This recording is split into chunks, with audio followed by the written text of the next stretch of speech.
ஒரு கடைக்கு போனேன், 5 ரூபா பணத்தை எடுத்து கொடுத்தேன். ஒரு தினசரி பத்திரிகையை கேட்டேன். அவர் உடனே அங்கே அடுக்கி வச்சுருந்த பத்திரிகையில் ஒன்று எடுத்து என் கையில் கொடுத்தார். வாங்கிக்கிட்டேன். மீதி பணத்தை எடுத்தார். அதையும் என் கையில் கொடுக்கணும்ல, கொடுக்கல.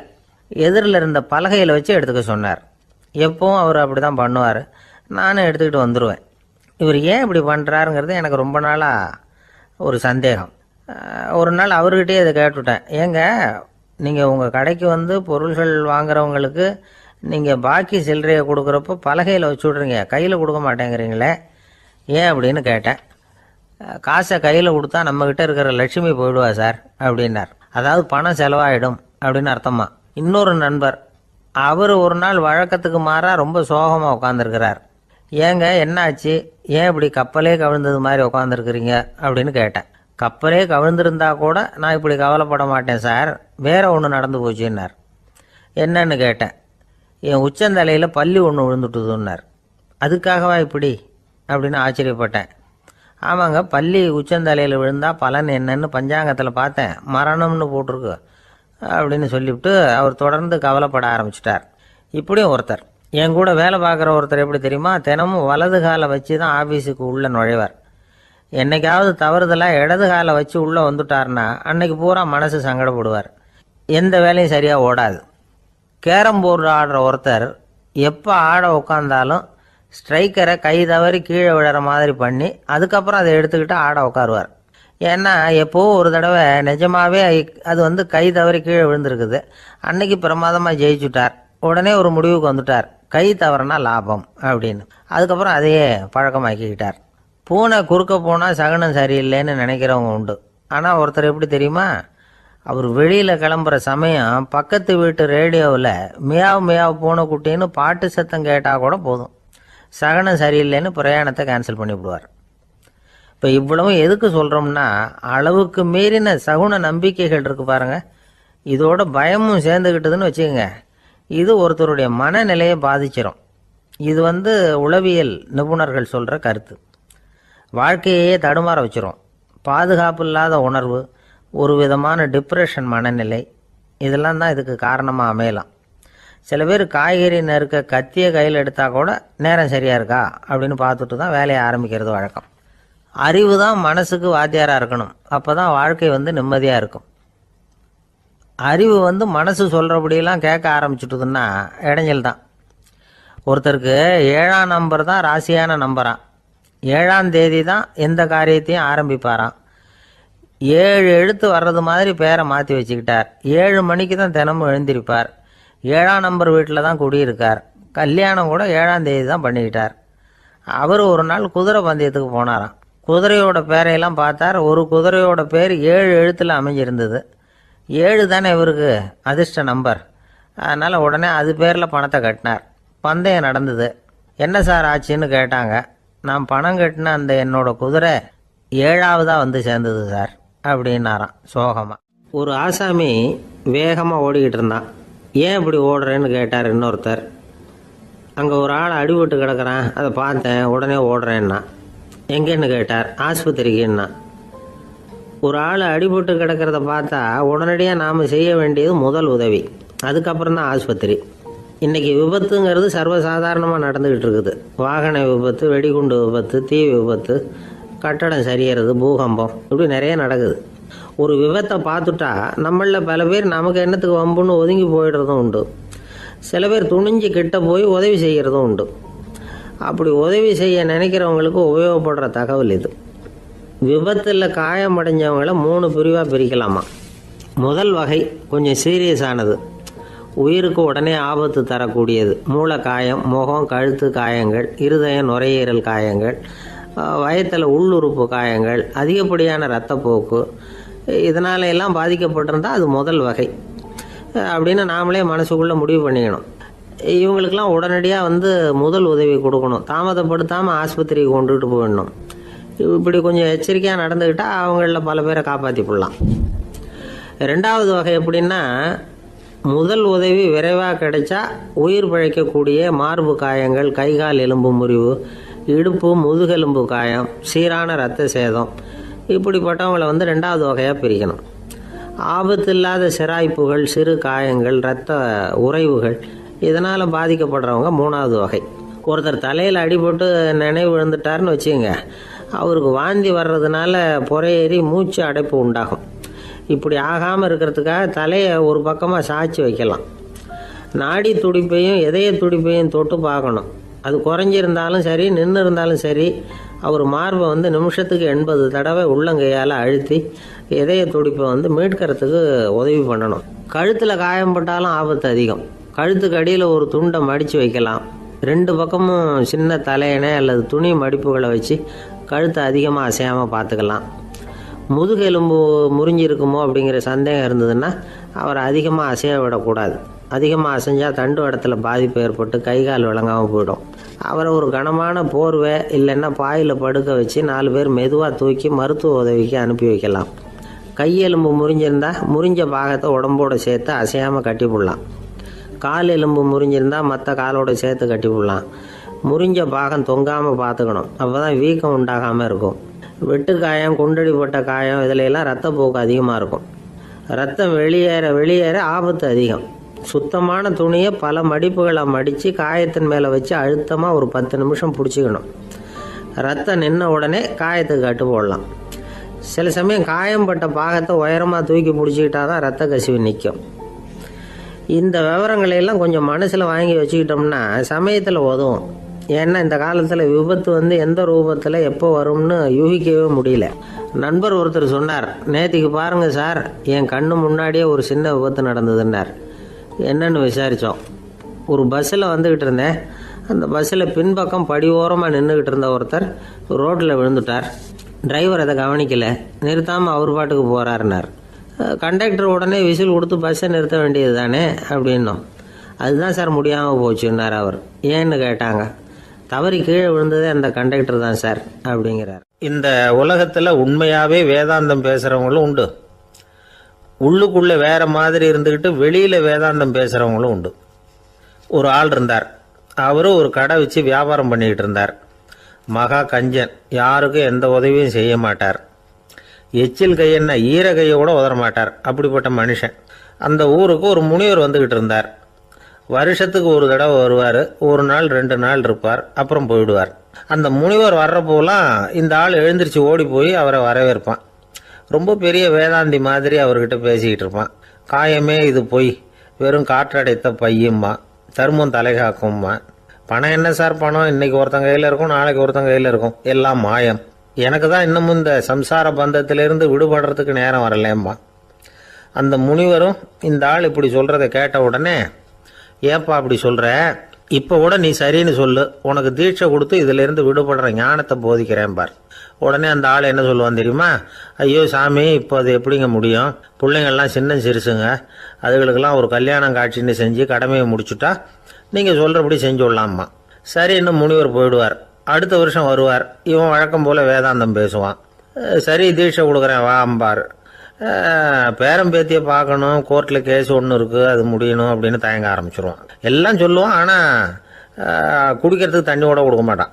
ரொம்ப வருஷம் கழித்து மறுபடியும் ஒரு நாள் அந்த ஊருக்கு முனிவர் வந்தார். இவன் கடைக்கும் வந்தார். அப்புறம் அங்கே கல்லாவில் நம்ம ஆள் இல்லை, அவன் புள்ள தான் உட்காந்துருக்கிறான். அப்பாவை போலவே புள்ளையும் எழுந்திரிச்சு ஓடியாந்து முனிவரை வரவேற்றான். அப்பா எங்கன்னு விசாரிச்சார் முனிவர். ஐயோ, அதை ஏன் கேட்குறீங்க சாமி, உங்ககிட்ட தீட்சை வாங்கி இந்த சம்சார பந்தத்திலேருந்து விடுதலை பெறணும்னு சொல்லிக்கிட்டே இருப்பார். அது நிறைவேறாமலே போய் சேர்ந்துட்டார். போன மாதம் ஒரு நாள் திடீர்னு நெஞ்சு வலிக்குதுன்னார், அவ்வளவுதான் போட்டுன்னு போயிட்டார் அப்படின்னு புலம்புனான் பையன். இதை கேட்டதும் முனிவர் சிரிச்சாரான். அவன் எங்கடா போவான், உன் அப்பா எங்கேயும் போகல, இதோ வாழை ஆட்டிக்கிட்டு உன் காலடியிலே இருந்துக்கிட்டு இருக்கான் பார் அப்படின்னு சொல்லி அங்கே நின்றுக்கிட்டு இருந்த ஒரு நாயை சுட்டி காட்டினாரான். என்ன சாமி சொல்கிறீங்க அப்படின்னு ஆச்சரியமாக கேட்டிருக்கான் பையன். உடனே முனிவர் அந்த நாயோட தலையில் ஒரு தட்டு தட்டி பேசுகிறா அப்படின்னாரான். உடனே அந்த நாய் வேதாந்தம் பேச ஆரம்பிச்சுட்டு தான். காயமே இது போய் வெறும் காற்றடைத்த பை அப்படின்னு தான். முனிவர் சொன்னார், அடே இப்போவும் ஒன்றும் கெட்டு போகல, நீ விரும்புனா சொல்லு, உனக்கு தீட்சை கொடுத்து என் பின்னாடியே அழைச்சிட்டு போயிடுறேன், அங்கே அழைச்சிட்டு போய் உனக்கு ஞானத்தை போதிக்கிறேன், வர்றியா அப்படின்னு கேட்டிருக்கார். உடனே அந்த நாய் சொல்லிச்சான், ஐயோ அதை ஏன் கேட்குறீங்க சாமி, நான் உண்ணாமல் தின்னாமல் ஏராளமான சொத்து சேர்த்து வச்சுட்டேன். என் பிள்ளைங்க அதோட பெருமை தெரியாமல் ராத்திரி நேரம்லாம் கதவை திறந்து போட்டுட்டு தூங்கிடுவாங்க. அதனால் இப்படி நாயாக பிறந்து ராத்திரி பகலாக சுற்றி சுற்றி வந்து காவல் காத்துக்கிட்டு கிடக்கிறேன். இப்போ எப்படி சாமி வர முடியும் அப்படின்னு கேட்டுதான். அறியாமையிலேயே சுகம் கண்டு இப்படி இருக்கிற ஆளுங்களுக்கு எப்படி விடுதலை கிடைக்கும், எப்போ விடுதலை கிடைக்கும் அப்படின்னு கேட்குறார் தசாவதானி திருக்குறள் பேர் ராமையா. அவர் கேட்குறது நியாயம் தானே. இந்த காலத்து பையன் ஒருத்தன் அப்பா கிட்ட சொன்னான், அப்பா இன்னைக்கு நான் 1 ரூபா மிச்சப்படுத்தி விட்டேன் அப்படின்னு. நானும் அப்படியா என்னடா பண்ணேன்னு கேட்டிருக்கார் அப்பா. டவுன் பஸ்ஸில் ஏறாமல் அது பின்னாடியே ஓடியாந்தேன், 1 ரூபா மிச்சம் தானே அப்படின்றான். அட பாவி, ஒரு ஆட்டோ பின்னாடி ஓடியாந்துருந்தா 10 ரூபா மிச்சமாயிருக்குமே, வேஸ்ட் பண்ணிட்டியே அப்படின்னாராம் அந்த அப்பா. ஒரு ஊரில் ஒரு சித்தர் இருந்தார், சூஃபி சித்தர். அவர் ஞானம் பெற்ற ஒரு சித்தர். ஒரு நாள் அந்த நாட்டு மன்னன் அவரை பார்க்கறதுக்காக வந்தான். என்ன வேணும் உனக்குன்னு கேட்டார். நான் கடவுளை பார்க்கணும், அதுக்கு நீங்கள் தான் உதவி பண்ணணும் அப்படின்னா அவன். சித்தர் கொஞ்சம் யோசனை பண்ணார். சரி போயிட்டு நாளைக்கு வாடினார். அதே மாதிரி மன்னன் போயிட்டு அடுத்த நாள் வந்தான். இங்கே நீ என்னோட 1 வாரம் தங்கியிருக்க வேண்டியிருக்கும்னார். சரின்னா ஒரு பிச்சை பாத்திரத்தை தூக்கி கையில் கொடுத்தார். அவனுக்கு ஒன்றும் புரியல, இருந்தாலும் வாங்கிட்டான். வாங்கிட்டு இதை என்ன செய்யணும் அப்படின்னு கேட்டான். இதை ஒன்றும் செய்ய வேணாம், இதை எடுத்துக்கிட்டு பக்கத்தில் உள்ள கிராமங்களுக்கு போ, வீடு வீடாக பிச்சை எடுத்துக்கிட்டு வா. அப்படி வந்த பிறகு தான் உனக்கு சாப்பாடும் ஓய்வும் கிடைக்கும். 1 வாரம் இப்படி செய், அதுக்கப்புறம் 8வது நாள் நாம் கடவுளை பற்றி யோசிக்கலாம் அப்படின்னார். இப்படி ஒரு சொன்னதை கேட்டதும் அந்த அரசனுக்கு அதிர்ச்சி ஆயிட்டுது. ஒரு மாதிரி ஆயிட்டான். தன்னுடைய சொந்த நாட்டில் சொந்த குடிமக்கள்கிட்ட போய் பிச்சை எடுக்கிறதா அப்படின்னு யோசனை பண்ணி பார்த்தான். அதுக்கப்புறம் மெதுவாக அவன் அந்த சித்தரை பார்த்தான். ஐயா, சொந்த நாட்டிலேயே பிச்சை எடுக்கிறதுன்னா எனக்கு ஒரு மாதிரியாக இருக்குது, வெக்கமாக இருக்குது. நான் வேணும்னா வெளி தேசத்தில் எங்கேயாவது போய் பிச்சை எடுக்கவா அப்படின்னு கேட்டான். இதுக்கு அந்த சித்தர் ஒரு சம்மதிக்கலை. இதை பாரு, உன்னால் பிச்சை எடுக்க முடியலன்னா பேசாமல் திரும்பி அரண்மனைக்கே போயிடு, அதுக்கப்புறம் கடவுளை பற்றியெல்லாம் பேசுறதுக்கு என்னை தேடிட்டு வரக்கூடாது அப்படின்னு விட்டார். மன்னன் தயங்கினான். இருந்தாலும் மனசை சரி பண்ணிட்டு சம்மதிச்சான். சரிங்க, 1 வாரம் இங்கே தங்குறேன், நீங்கள் சொல்கிறது மாதிரி பக்கத்து கிராமங்களுக்கு போகிறேன், வீடு வீடாக பிச்சை எடுக்கிறேன், வர்றேன் அப்படின்னா. 1 வாரம் தெரு தெருவாக பிச்சை பாத்திரத்தோடு அலைஞ்சான். சொந்த ஊரில் சொந்த குடிமக்கள்கிட்ட பிச்சை எடுத்தான். 7 நாள் முடிஞ்சுது. 8வது நாள் அந்த சித்தர் மன்னனை கூப்பிட்டார். இப்படி வாழ்னார். வந்தான். இனிமே நீ கடவுளை பற்றி என்கிட்ட கேட்கலாம்னார். இனிமே கேட்கறதுக்கு ஒன்றுமே இல்லை சுவாமின்னா இவன். 1 வார காலம் பிச்சை எடுத்த பிறகு தான் கடவுளை காண முடியும் அப்படின்னு நான் கனவு கூட காணவில்லைன்னா. அப்படின்னா நீ பிச்சை எடுத்த காலத்தில் அப்படி என்னதான் நடந்தது அப்படின்னு கேட்டார் அவர். சுவாமி, 1 வார காலம் பிச்சை எடுத்ததில் என்னுடைய ஆணவம் அழிஞ்சுட்டுது. அது இப்போ இருக்கிற இடமே தெரியல. இப்போ அதை காணவே காணோம். பிச்சைக்காரனாக இருந்தப்போ பெற்றதை மன்னனாக இருக்கும்போது பெற முடியாதுங்கிறத புரிஞ்சுக்கிட்டேன் அப்படின்னா மன்னன். அடக்கம் பிறந்தவுடன் தெய்வீக கதவுகள் திறந்து கொள்ளுகின்றன அப்படிங்கிறார் ஓஷோ. நம்மால் ஒருத்தன் ஆணவம் அழியணுங்கிறதுக்காக ஒரு திருவோட்டை எடுத்துக்கிட்டு தெரு தெருவாக பிச்சை எடுக்க ஆரம்பித்தான். என்ன தெய்வீக கதவுகள் திறந்துதா அப்படின்னு கேட்டார் ஒருத்தர். தெய்வீக கதவு திறக்கிறதுக்கு முன்னாடியே எங்கள் வீட்டு கதவு சாத்திக்கிட்டுதுன்னா. என்னடா சொல்கிறேன்னார். இனிமேல் வீட்டுக்குள்ளேயே வர வேணாம், இதையே தொழிலாக வச்சுக்கோ அப்படின்னு எங்கள் வீட்டில் சொல்லிவிட்டாங்க சார் அப்படின்னா. ஒருத்தர் ரொம்ப கவலையோடு உட்காந்துருந்தார். எதை பற்றி சார் கவலைப்படுறீங்கன்னு கேட்டோம். எதிர்காலத்தை பற்றி கவலைப்படுறேன்னார். ஏன்னு கேட்டோம். என்ன பண்ணுறதுன்னே தெரியல சார், எதிர்காலம் ஒரே இருட்டாக இருக்குது, பாதையே புரியலன்னார். இன்னைக்கு நம்ம இளைஞர்கள் பல பேருக்கு எதிர்காலம் இருட்டாக தான் தெரியுது. அவங்கெல்லாம் இந்த கதையை கொஞ்சம் கேட்கணும். ஒரு மலை அடிவாரத்தில் ஒரு சின்ன கிராமம். அந்த மலை ரொம்ப உயரமானது. அடர்த்தியாக செடி கொடிகள் மரங்கள் அதில் மண்டி கிடக்குது. பகல் வேளையில் இருட்டாக தான் இருக்கும், அவ்வளோ அடர்த்தி. அந்த மலை உச்சியில் ஒரு கோவில். நாள் ராத்திரியே புறப்பட்டாதான் காலையில் அந்த கோவிலுக்கு போய் சேர முடியும். கிராமத்து இளைஞன் ஒருத்தன் அந்த மலை உச்சிக்கு போக வேண்டியிருந்தது. கையில் ஒரு விளக்கை எடுத்துக்கிட்டு நாள் ராத்திரியே புறப்பட்டான்.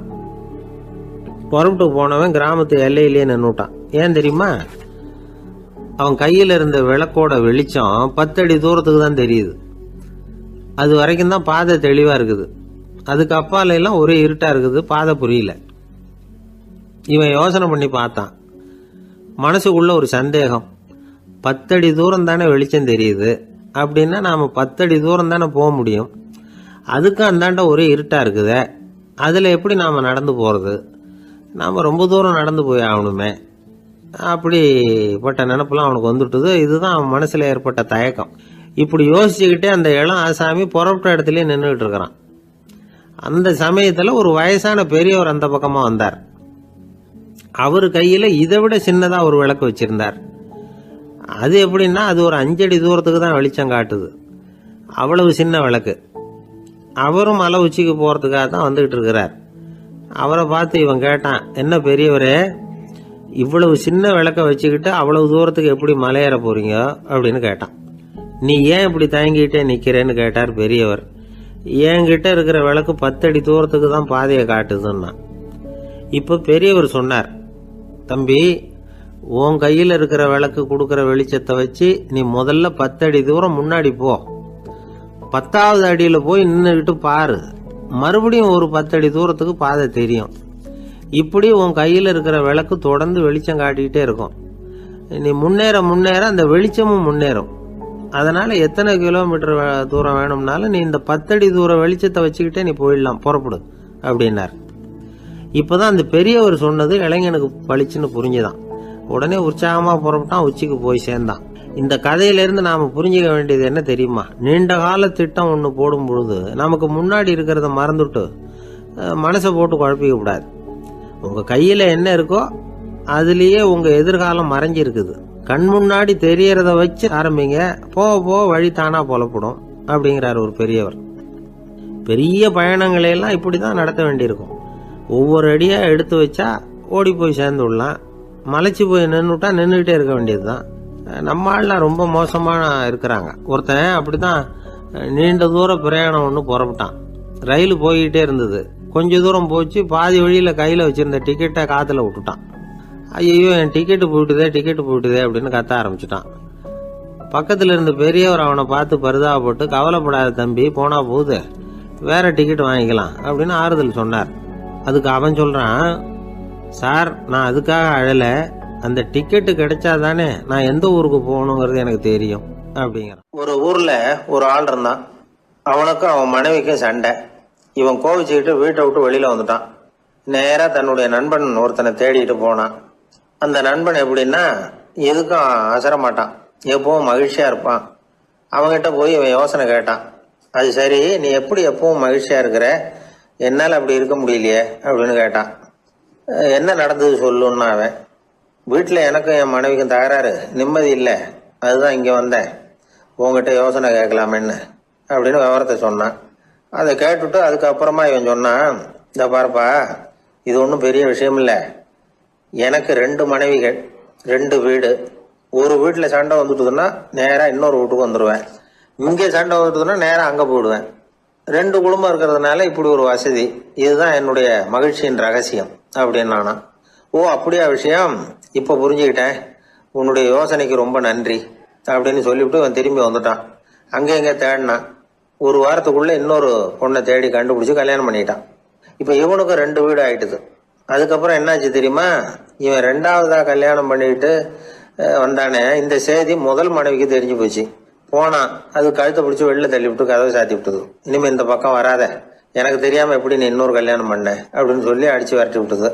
இவன் அதனால என்ன பரவாயில்லன்னு 2வது மனைவி வீட்டுக்கு போனான். அங்கே பார்த்து, நீ எனக்கு கல்யாணம் பண்ணுறதுக்கு முன்னாடி ஏற்கனவே உனக்கு கல்யாணம் ஆச்சுங்கிற விஷயத்த ஏன் என்கிட்ட சொல்லலை அப்படின்னு சொல்லி அதுவும் கழுத்தை பிடிச்சி வெளில தள்ளி விட்டுது. இவன் வீதிக்கு வந்துட்டான். இங்கேயும் போக முடியல, அங்கேயும் போக முடியல.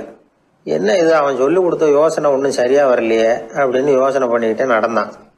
வழியில் ஒரு பாழடைஞ்ச மண்டபம். சரி, இன்னைக்கு ராத்திரி இங்கேயே படுத்துருவோம், வேற எங்கேயும் போய் படுத்து தூங்க முடியாது, அதான் 2 பேரும் விரட்டி விட்டாங்களே, என்ன பண்ணுறது அப்படின்னு சொல்லி அந்த மண்டபத்தில் போய் ஒரு தூணில் ஓரமாக சாஞ்சி உக்காந்தான். அப்போ எதிர்த்தாப்புல இன்னொரு தூண் ஓரமாக யாரோ அசைகிறது மாதிரி தெரிஞ்சுது, லேசான இருட்டில். யாரப்பா அது அப்படின்னு கிட்ட போய் பார்க்குறான். அப்புறம் தான் தெரியுது, அவன் யார் தெரியுமா, இவனுக்கு யோசனை சொன்னான்ல 2 கல்யாணம் பண்ணிக்கணும்னு சொல்லி, அவன் அங்கே படுத்து கிடக்குறான். டேய், நீ எப்படிடா இங்கே வந்த அப்படின்னா, 2 வீட்லேயும் சண்டை வந்துட்டுது, அதுதான் இங்கே வந்தேன், படுத்து தூங்கலாமேன்னு அப்படின்னா. 2 வீடு இருக்கிறது சௌரியம்னு என்கிட்ட சொன்னியப்பா அப்படின்னா இவன். நான் அப்படி சொன்னதுக்கு ஒரு காரணம் உண்டுன்னு அவன். என்னடா காரணம்னு கேட்டான். அது வேற ஒன்றும் இல்லை, தினமும் ராத்திரியில் இந்த மண்டபத்தில் தனியாக படுக்கிறதுக்கு எனக்கு பயமாக இருந்தது, எனக்கு ஒரு துணை தேவைப்பட்டது, அதுக்காக தான் உங்ககிட்ட அப்படி ஒரு யோசனை சொன்னேன். இப்போ நீ வந்ததுனால நான் எனக்கு துணை கிடைச்சிட்டுது. இப்போ நம்ம 2 பேரும் துணையாக இங்கே படுத்துக்கலாம், நீ அந்த தூணில் சாஞ்சிக்கோ, நான் இந்த தூணில் சாஞ்சிக்கிறேன் அப்படின்னு சொல்லி படுத்து தூங்க ஆரம்பிச்சிட்டானோ. அதாவது நம்ம வாழ்க்கையில் முடிவுகள் எடுக்கிற விஷயத்துல இந்த ஆள் மாதிரி தான் பல பேர் நடந்துக்கிறோம் அப்படிங்கிறார். அதாவது உலக புகழ்பெற்ற மனோதத்துவ மேதை எம் ஸ்காட் பெக் அப்படிங்கிறவர்.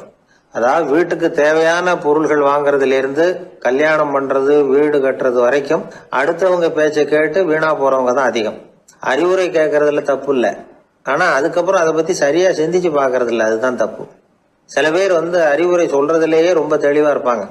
ஏன் சார் 2 சம்சாரத்தோட குடும்பம் நடத்துறது ரொம்ப கஷ்டமானு கேட்டாராம் ஒருத்தர். அது எனக்கு தெரியாதுங்க அப்படின்னாராம் அவர். ஏன்னு கேட்டிருக்கார். ஏன்னா எனக்கு 3 சம்சாரம் அப்படின்னாராம் அவர். ஒரு சாலையில போக்குவரத்து நெரிசல், ஒருத்தர் அடிபட்டு கிடக்கிறார், கூட்டத்துல ஒருத்தர் கத்துறார், உடனே ஆம்புலன்ஸுக்கு போன் பண்ணுங்க அப்படின்னு ஒருத்தர் ஓடி போய் தகவல் கொடுக்கிறார். கொஞ்ச நேரத்துல ஆம்புலன்ஸ் வருது, அடிபட்டவரை கொண்டுட்டு போய் ஆஸ்பத்திரியில சேர்க்குது. அங்க அவசர வைத்தியம், அவர் பொழைச்சிக்கிறார். ஆம்புலன்ஸுங்கிற ஒரு வசதி இல்லைன்னா அவரை அவ்வளவு சீக்கிரத்துல ஆஸ்பத்திரிக்கு கொண்டுட்டு போக முடியுமா? ஆபத்துக்கு உதவுகிற நண்பர் மாதிரி இந்த ஆம்புலன்ஸ். அந்த காலத்துல போர்கள் அதிகம், அதுல அடிபடுறவங்களும் அதிகம். அடிபட்டு கிடக்கிற போர் வீரர்களை அவசரமா மருத்துவர்கிட்ட கொண்டுட்டு போகணும். எப்படி கொண்டுட்டு போறது?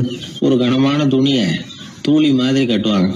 குழந்தைகளை தூங்க வைக்கிறதுக்காக துணியில தொட்டில் கட்டுறோம்ல, அது மாதிரி அந்த தூளியில அடிபட்டவங்களை படுக்க வைப்பாங்க, அப்படியே தூக்கிட்டு போவாங்க. அதுக்கப்புறம் தான் மருத்துவ சிகிச்சை. இதுதான் ஆரம்ப காலத்துல நடந்துகிட்டு இருந்தது. இதுல என்ன ஒரு சிரமம்னா, அவசரமா கொண்டுட்டு போய் சேர்க்க முடியாது, அதனால பாதி வழியிலேயே அவங்க போய் சேர்ந்துருவாங்க பல பேர். சரி, கொஞ்சம் சீக்கிரமா அவங்கள கொண்டுட்டு போறதுக்கு என்ன வழி அப்படின்னு யோசனை பண்ணாங்க. குதிரை மேல ஏத்தி கொண்டுட்டு போனா என்ன அப்படின்னு ஒரு யோசனை. அது மாதிரியே செஞ்சு பார்த்தாங்க. அது இன்னமும் ஆபத்தா போட்டுது. குதிரை ஓடுற வேகத்துக்கும் அது போடுற குலுக்கலுக்கும் அடிபட்டு கிடக்கிறவனால ஈடு கொடுக்க முடியுமா? அலுங்காம குலுங்காம கொண்டுட்டு போக வேண்டிய விஷயம் இல்லை இது. சரி, குதிரை முதுகுல அவனை கொண்டுட்டு போக வேணாம், குதிரை வண்டியில கொண்டுட்டு போனா என்ன? 4 சக்கரம் உள்ள ஒரு குதிரை வண்டியை தயார் பண்ண வேண்டியது. அதை ஆம்புலன்ஸா உபயோகப்படுத்த ஆரம்பிச்சாங்க. 1487 இது பழக்கத்துக்கு வந்துதான். இது கொஞ்சம் சௌரியமா தெரிஞ்சுது. அதனால 1792 வரைக்கும் இந்த முறை தான் நீடிச்சுதான். ஒரு பிரெஞ்சு மருத்துவர், அவர் பேர் பேரன் டொமினிக். அவர் என்ன பண்ணாருன்னா, குதிரை வண்டியில படுக்கை வசதியை ஏற்படுத்தினார். முதல் உதவி செய்யறதுக்கு தேவையானதையெல்லாம் அதுல வச்சார். எங்கேயாவது ஒருத்தர் காயம் போட்டிருக்காருன்னு தெரிஞ்சதுன்னா அங்கேயே போய் வேண்டிய உதவிகளை பண்ணார். தன்னார்வ தொண்டர்களையும் இந்த பணியில அவர் ஈடுபடுத்தினாராம். 1864 ஜெனீவா ஒப்பந்தம் ஏற்பட்டது இல்லையா, அப்பதான் ஆம்புலன்ஸ் சர்வீஸுக்கு மோட்டார் வாகனங்களையும் பயன்படுத்தலாம் அப்படின்னு முடிவு பண்ணிருக்கிறாங்க. அந்த சமயத்துல இன்னொரு விதமான ஆம்புலன்ஸ் சேவையும் நடந்துதான். அதாவது ராட்சத பலூன்கள் இருக்குல்ல, அதையெல்லாம் ஆம்புலன்ஸா பயன்படுத்தி இருக்கிறாங்க. முதல் தடவையா அமெரிக்காவில் 1930 தான் ஒரு முழுமையான ஆம்புலன்ஸ் வாகனம் நடமாட ஆரம்பிச்சுதான். அதாவது அதுல ஆக்சிஜன் சிலிண்டர் இருக்கும், ட்ரிப்ஸ் மாதிரி அவசர தேவை உபகரணங்கள் இருக்கும், ஒரு மருத்துவர் இருப்பார், ஒரு நர்ஸ் இருப்பாங்க. இப்படிப்பட்ட ஒரு ஆம்புலன்ஸ் வசதி வந்த பிறகுதான் பல உயிர்களை காப்பாற்றக்கூடிய ஒரு நல்ல வாய்ப்பு ஏற்பட்டது. இப்பெல்லாம் இந்த ஆம்புலன்ஸ் சேவை எவ்வளவோ முன்னேற்றம் கண்டிருக்கு. மோட்டார் வாகனம் மட்டும் இல்ல, படகு, ஹெலிகாப்டர், விமானங்கள் இதெல்லாம் கூட இப்ப இந்த பணிக்கு ரொம்ப உபயோகமா இருக்கு. ஆபத்துல இருக்கிற ஒரு மனுஷனை பார்த்துட்டா உடனே அவனை காப்பாத்தணுங்கிற எண்ணம் இன்னொரு மனுஷனுக்கு ஏற்படத்தான் செய்யுது. அதனாலதான் காலம் ஏதோ கொஞ்சம் ஒழுங்கா ஓடிக்கிட்டு இருக்குது. அடிபட்டு கிடக்கிற ஒருத்தனை பார்த்த உடனே ஆம்புலன்ஸுக்கு போன் பண்ணத்தான் ஓடுவோம் யாரா இருந்தாலும். ஒரு ஆள் அடிபட்டு விழுந்தான், அதை பார்த்த உடனே ஒருத்தன் அவசரமா ஓடினான். கொஞ்ச நேரத்துல இன்னொருத்தரை கூட்டிட்டு அங்க நிக்கிறான். யாரா அது, உனக்கு தெரிஞ்ச டாக்டரா அப்படின்னு கேட்டிருக்காங்க. இல்லைங்க, அவன் என் கூட பிறந்த தம்பி. ஆக்சிடென்ட்னா எப்படி இருக்கும்னு ரொம்ப நாளா கேட்டுக்கிட்டு இருந்தான், நேர்ல பாக்கணும்னு ஆசைப்பட்டான், அதுக்கு தான் அவசரமா ஓடி போய் அவனை கூட்டிட்டு வந்தேன் அப்படின்னு நானும். ஒரு நீதிமன்றம், அங்கே ஒரு கொலை வழக்கு சம்பந்தமாக விசாரணை நடந்துக்கிட்டு இருக்குது. அந்த வழக்கறிஞர் ரொம்ப தீவிரமாக வாதாடிக்கிட்டு இருக்கிறார். தன்னுடைய கட்சிக்காரர் நிரபராதிங்கிறது அவருக்கு நல்லா தெரியும். அதனால தான் அவர் சார்பாக வாதாடுறதுக்கே ஒத்துக்கிட்டார். அப்படி அவர் மும்முரமாக வாதாடிக்கிட்டு இருக்கிற சமயத்தில் அவசரமாக தந்தி ஒன்று வந்து சேர்ந்தது. அதை வாங்கி படித்து பார்த்தார். அதுக்கப்புறம் அதை மடித்து தன்னுடைய கோட்டு பையில் வச்சுக்கிட்டு தொடர்ந்து வாதாட ஆரம்பிச்சிட்டார். பேசி முடித்தார். அதுக்கப்புறம் அங்கே கோர்ட்டில் இருந்த சக வக்கீல்கள் அவர்கிட்ட வந்தாங்க. தந்தி ஒன்று வந்ததே, என்ன விஷயம் அப்படின்னு விசாரிச்சாங்களாம். அப்போ அவர் சொல்லியிருக்கிறார், ஊரில் சிகிச்சைக்காக போயிருந்த என்னுடைய மனைவி இறந்து போனதாக தந்தி வந்திருக்குது அப்படின்னாராம். மற்ற வக்கீல்களுக்கு அதிர்ச்சி. என்னங்க இது, மனைவி இறந்ததை விட கேஸு முக்கியமாக உங்களுக்கு அப்படின்னு கேட்டிருக்கிறாங்க. இறந்து போன என் மனைவி மறுபடியும் திரும்பி வர போகிறதில்ல. ஆனால் என்னுடைய கட்சிக்காரர் ஒரு கொலை வழக்கில் மாட்டிக்கிட்டார். அவரும் நிரபராதி. அவர் உசுரை நான் காப்பாற்ற வேணாமா? இதுதான் என்னுடைய கடமை அப்படின்னாராம். இப்படி இவர் சொன்னதும் எல்லாரும் அப்படியே திகைச்சு போய் நின்றுட்டாங்களாம். சரி, கடமைக்கு முக்கியத்துவம் கொடுத்த அந்த வழக்கறிஞர் யார் தெரியுமா? அவர் தான் இரும்பு மனிதர் சர்தார் வல்லபாய் பட்டேல். குஜராத் மாநிலத்தில் 1875 அக்டோபர் 31 அன்றைக்கு ஜாவேரி பாய் அப்படிங்கிறவருக்கு 4வது பிள்ளையாக அவர் பிறந்தாராம். இந்த ஜாவேரி பாய் யார் தெரியுமா? ஜான்சி ராணி லட்சுமி பாய் போர் படையில் ஒரு வீரராக பணிபுரிஞ்சவர். இளம் வயசில் வல்லபாய் பட்டேல் ரொம்ப சிரமப்பட்டு படிச்சிருக்கார். விடாமுயற்சி வெற்றியை கொடுத்தது. கல்லூரியிலையும் காலடி வச்சார். அதுக்கப்புறம் வக்கீல் பட்டத்தையும் வாங்கினார். பிரிட்டிஷ் ஆட்சி நடந்துக்கிட்டு இருந்த சமயம் குஜராத்தை சேர்ந்த பர்டோலி தாலுக்காவில் விவசாயிகள் மேலே அரசாங்கம் திடீர்னு நில வரியை வசதி விட்டு தான். ஏழை விவசாயிகள் ரொம்ப கஷ்டப்பட்டுருக்காங்க. அரசாங்கம் வரி செலுத்தாத விவசாயிகளின் நிலங்களையெல்லாம் ஜப்தி செஞ்சுதான். அரசாங்கத்தை எதிர்க்கிறவங்களையெல்லாம் கைது பண்ணி சிறையில் அடைச்சிட்டாங்களாம். சில பேர் வீடு வாசல் ஆடு மாட்டையெல்லாம் விற்று கூட வரி கட்ட வேண்டிய நிலைமைக்கு ஆளாயிட்டாங்க. வழக்கறிஞர் வல்லபாய் பட்டேல் நில வரியை உடனே ரத்து பண்ணணும் அப்படின்னு பம்பாய் கவர்னருக்கு ஒரு கடிதம் எழுதினார். எந்த பலனும் இல்லை. உடனே எல்லா விவசாயிகளையும் அணி திரட்டினார். அதுக்கு தானே தலைமை தாங்கினார். சத்தியாகிரகம் நடத்தினார். அந்த பகுதியில் எந்த வேலையும் நடக்கலை. வேறு வழி இல்லை. ஆட்சியாளர்கள் உடனே வரியை ரத்து பண்ணாங்க. சிறையில் இருந்தவங்களெல்லாம் வெளில விட்டாங்க. 1928 ஆகஸ்ட் 6 சர்க்காருக்கும் விவசாயிகளுக்கும் இடையில் ஒரு உடன்பாடு ஏற்பட்டது. அதுக்கப்புறம் தான் நிலைமை சரியாக போச்சான். வல்லபாய் பட்டேலின் பொது சேவையை பாராட்டின பொதுமக்கள் அவருக்கு சர்தார் அப்படிங்கிற பட்டத்தை கொடுத்தாங்களாம். சர்தார்னா தலைவர் அல்லது தளபதின்னு அர்த்தம். இரும்பு மனிதர்னு இவருக்கு பேர். இருந்தாலும் நகைச்சுவை உணர்வும் இவருக்கு நிறைய உண்டு. ஒரு தடவை ஒரு பத்திரிகை நிருபர் வந்திருக்கார். சர்தார் பட்டேல்கிட்ட அவருக்கு பிடிச்ச பண்பாடு கலாச்சாரம் எது அப்படின்னு கேட்கணும்னு ஆசை. அதனால் அவரை பார்த்து கேட்டாராம், ஏங்க உங்களுக்கு பிடிச்ச கல்ச்சர் எது அப்படின்னு கேட்டிருக்கார். இதுக்கு சர்தார் பட்டேல் சொன்ன பதில் என்ன தெரியுமா? எனக்கு பிடிச்ச கல்ச்சர் அக்ரிகல்ச்சர் அப்படின்னாராம். ஒரே ஒரு ஊர். அந்த ஊருக்கு பேர் கொடையாளிப்பட்டி. அந்த பேருக்கு தகுந்த மாதிரி தான் அந்த ஊர் மக்களும். யார் என்ன கேட்டாலும் இல்லைன்னு சொல்லாமல் கொடுப்பாங்க. கொடையாளிகள் நிறைந்த ஊர். இனாமா மட்டும் இல்லை, கடனாகவும் பணம் கொடுப்பாங்க. யாருக்காவது அவசரமாக பணம் தேவைப்பட்டதுன்னு வச்சுக்கோங்க, அந்த ஊருக்கு போய் வாங்கிக்கலாம். பத்திரம் தேவையில்லை, சாட்சி தேவையில்லை, ஜாமீன் தேவையில்லை, எந்த உத்தரவாதமும் கேட்காம பணம் கொடுத்துருவாங்க. நம்மளால் ஒருத்தனுக்கு பணம் தேவைப்பட்டது. சொந்த பந்தமெல்லாம் கேட்டு பார்த்தா யாரும் கொடுக்குற வழியாக தெரியல. எல்லாரும் அவங்கவுங்க சௌரியத்தை பார்க்குறவங்க, அடுத்தவங்க சௌரியத்தை பற்றி கவலைப்படாதவங்க. இவன் எல்லாரையும் கேட்டு பார்த்துட்டு சோர்ந்து போய் உக்காந்துட்டான். அந்த நேரம் தான் கொடையாளிப்பட்டியை பற்றி கேள்விப்பட்டான். அப்படி ஒரு ஊர் இருக்கிறது தெரிஞ்சதும் அந்த ஊருக்கு வழி கேட்டுக்கிட்டு ஒரு நாள் புறப்பட்டு போனான். வயல்காட்டு வழியாக போக வேண்டியிருந்தது. மெதுவாக நடந்து ஊர் எல்லைக்கு வந்துட்டான். 2 பக்கமும் விவசாய வேலைகள் மும்முரமாக நடந்துக்கிட்டு இருக்குது. ஏர் உழுதுகிட்டு இருக்கிறாங்க. அப்போ அங்கே ஒரு ஆளை பாம்பு கடிச்சுட்டுது. பக்கத்தில் வேலை செஞ்சுக்கிட்டு இருந்தவங்க ஓடி வந்தாங்க. அவசரமாக செய்ய வேண்டிய முதல் உதவியெல்லாம் செஞ்சு பார்த்தாங்க. பலன் இல்லை. அந்த ஆள் செத்து போட்டான். அவன் செத்து விட்டான்னு தெரிஞ்சதும் அவனை தூக்கி வரப்பு மேலே போட்டுட்டு எல்லாரும் அவங்கவுங்க வேலையை கவனிக்க ஆரம்பிச்சிட்டாங்க. அங்கே ஒரு ஆள் இவனை பார்த்து சொன்னான், ஐயா நீங்கள் போகிற வழியில் இவன் சொந்தக்காரன் இவனுக்கு சோறு கொண்டுகிட்டு வருவான். இவன் இங்கே செத்துட்டான்னு அவங்ககிட்ட சொல்லிவிடுங்க அப்படின்னா. இவனுக்கு ரொம்ப ஆச்சரியம். என்னடா இது, பாம்பு கடிச்சுட்டுதுன்னதும் பதறி அடிச்சுக்கிட்டு ஓடி வந்தாங்க, செத்துட்டான்னதும் பேசாமல் தூக்கி போட்டுட்டு போயிட்டாங்க அப்படின்னு நினச்சிக்கிட்டே நடந்து போகிறான். எதிரில் சோறு கொண்டுக்கிட்டு ஒரு ஆள் வந்தான். இவன் விவரத்தை சொன்னான். அங்கே அவங்க சொந்தக்காரன் பாம்பு கடிச்சு செத்து போட்டான் அப்படின்னா. அவன் கொஞ்ச நேரம் அமைதியாக நின்னான். அதுக்கப்புறமா அங்கேயே வரப்பில் உட்காந்து கொண்டுகிட்டு வந்த சோத்தை தானே சாப்பிட்டு முடித்தான். பேசாமல் எழுந்திரிச்சு திரும்பி போயிட்டான். கொஞ்சம் கூட பதறல, அழலை. இப்படியும் ஒரு ஊரா அப்படின்னு நினச்சி ஆச்சரியப்பட்டுக்கிட்டே இவன் ஊருக்குள்ளே போனான். ஒரு பெரிய மனுஷனை பார்த்து பணம் கேட்டான். அவரும் இவனோட பேரையும் ஊரையும் மட்டும் விசாரிச்சுக்கிட்டு தேவையான பணத்தை கொடுத்துட்டார். பணத்தை வாங்கிட்ட பிறகு தன்னுடைய மனசை அரிச்சுக்கிட்டு இருந்த அந்த விஷயத்தை பற்றி கேட்டான். ஐயா, வழியில் ஒருத்தன் செத்துட்டான், அவனை அப்படியே தூக்கி வரப்பில் போட்டுட்டு எல்லாரும் வயல்வெளி வேலைகளை பார்த்துக்கிட்டு இருக்கிறாங்களே அப்படின்னா. இதுக்கு அந்த பெரியவர் சொன்னார், ஆமாம் அப்படி தான் செய்வோம், வேலை முடிஞ்சு வீட்டுக்கு திரும்புகிறப்போ அவனை தூக்கிட்டு வந்து அடக்கம் பண்ணிடுவோம் அப்படின்னார். ரொம்ப ஆச்சரியமாக இருக்கே அப்படின்னா. ஏன் உங்கள் ஊரில் யாராவது செத்துட்டா என்ன பண்ணுவீங்க அப்படின்னு கேட்டார். என்ன இப்படி கேட்குறீங்க, எங்கள் ஊரில் எல்லாம் பணத்தை தூக்க விட மாட்டாங்க, ஒப்பாரி வைப்பாங்க, கட்டி புரண்டு அழுது புலம்பி தீர்த்துருவாங்க அப்படின்னா இவன். பெரியவர் பார்த்தார், அவங்ககிட்ட கொடுத்த பணத்தை லபக்குன்னு பறிச்சுக்கிட்டார், திருப்பி வாங்கிட்டார். இவன் பதறி போய் நிற்கிறான். அவர் சொன்னார், பணத்தையே விட மாட்டேன்னு கட்டுப்பிடிச்சி அழுதா நான் கொடுத்த பணத்தை மட்டும் எப்படி திருப்பி கொடுக்க போகிறேன், போயிட்டு வா அப்படின்னு விரட்டி விட்டாராம். இந்த கதையை நண்பர் ஒருத்தர் சொன்னார். கதை வேடிக்கையாக தெரிஞ்சால் கூட இதில் கருத்து உண்டு.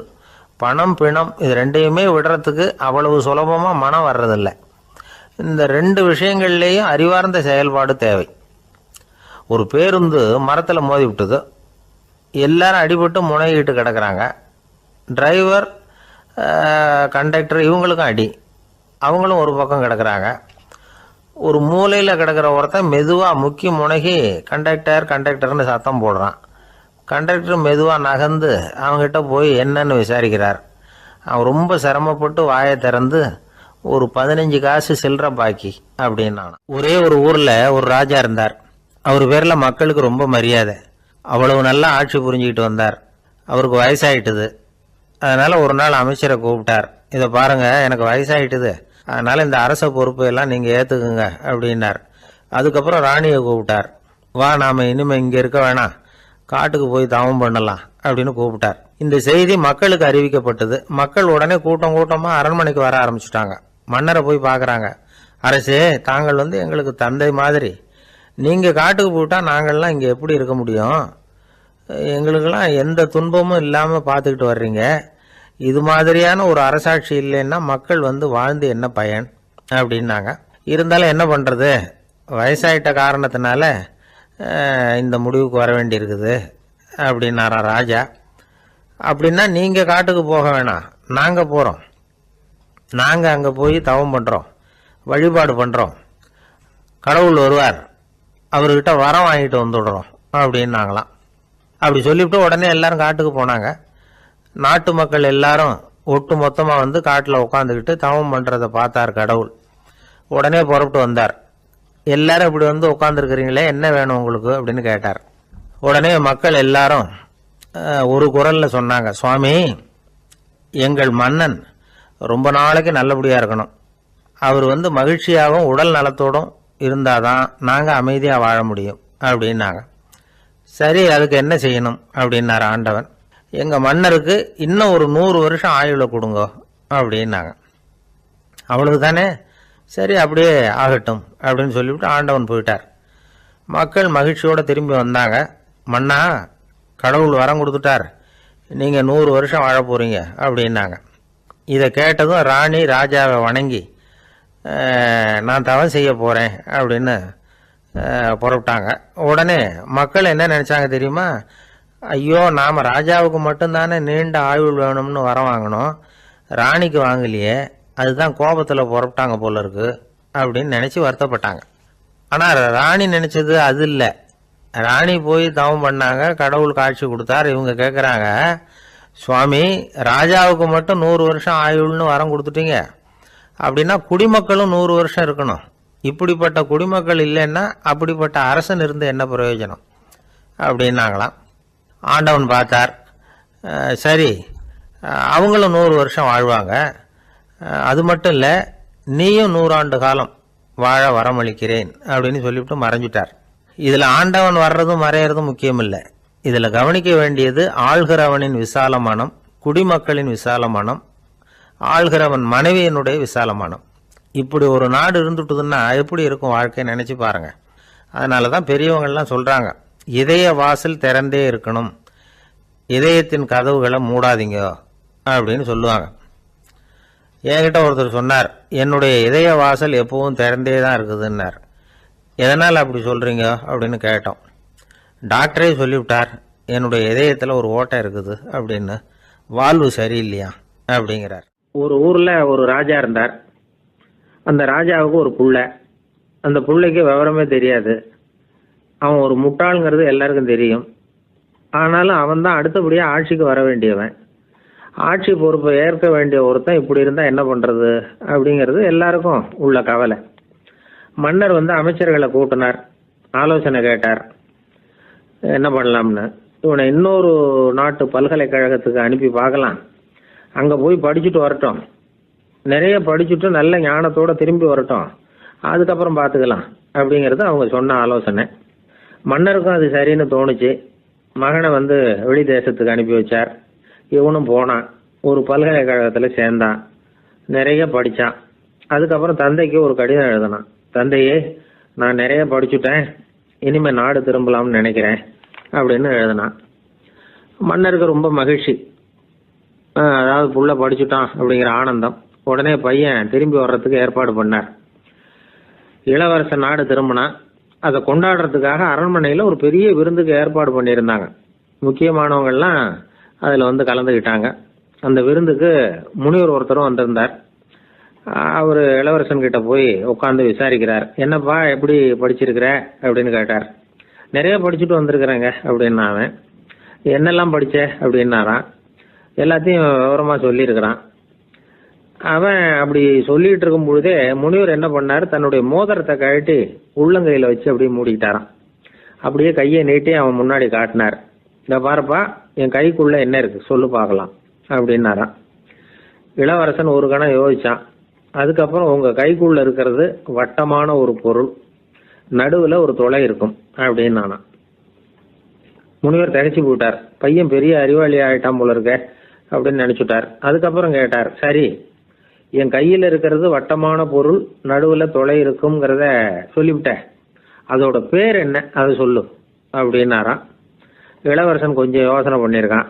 அப்புறம் சொன்னானா, முனிவரே, நான் படித்த விஞ்ஞானம் உங்களுக்கு பதில் சொல்கிறதுக்கு உதவலை, இருந்தாலும் பதில் சொல்கிறேன், அது ஒரு வண்டி சக்கரம் அப்படின்னானா. இப்போதான் முனிவர் யோசிச்சாராம்.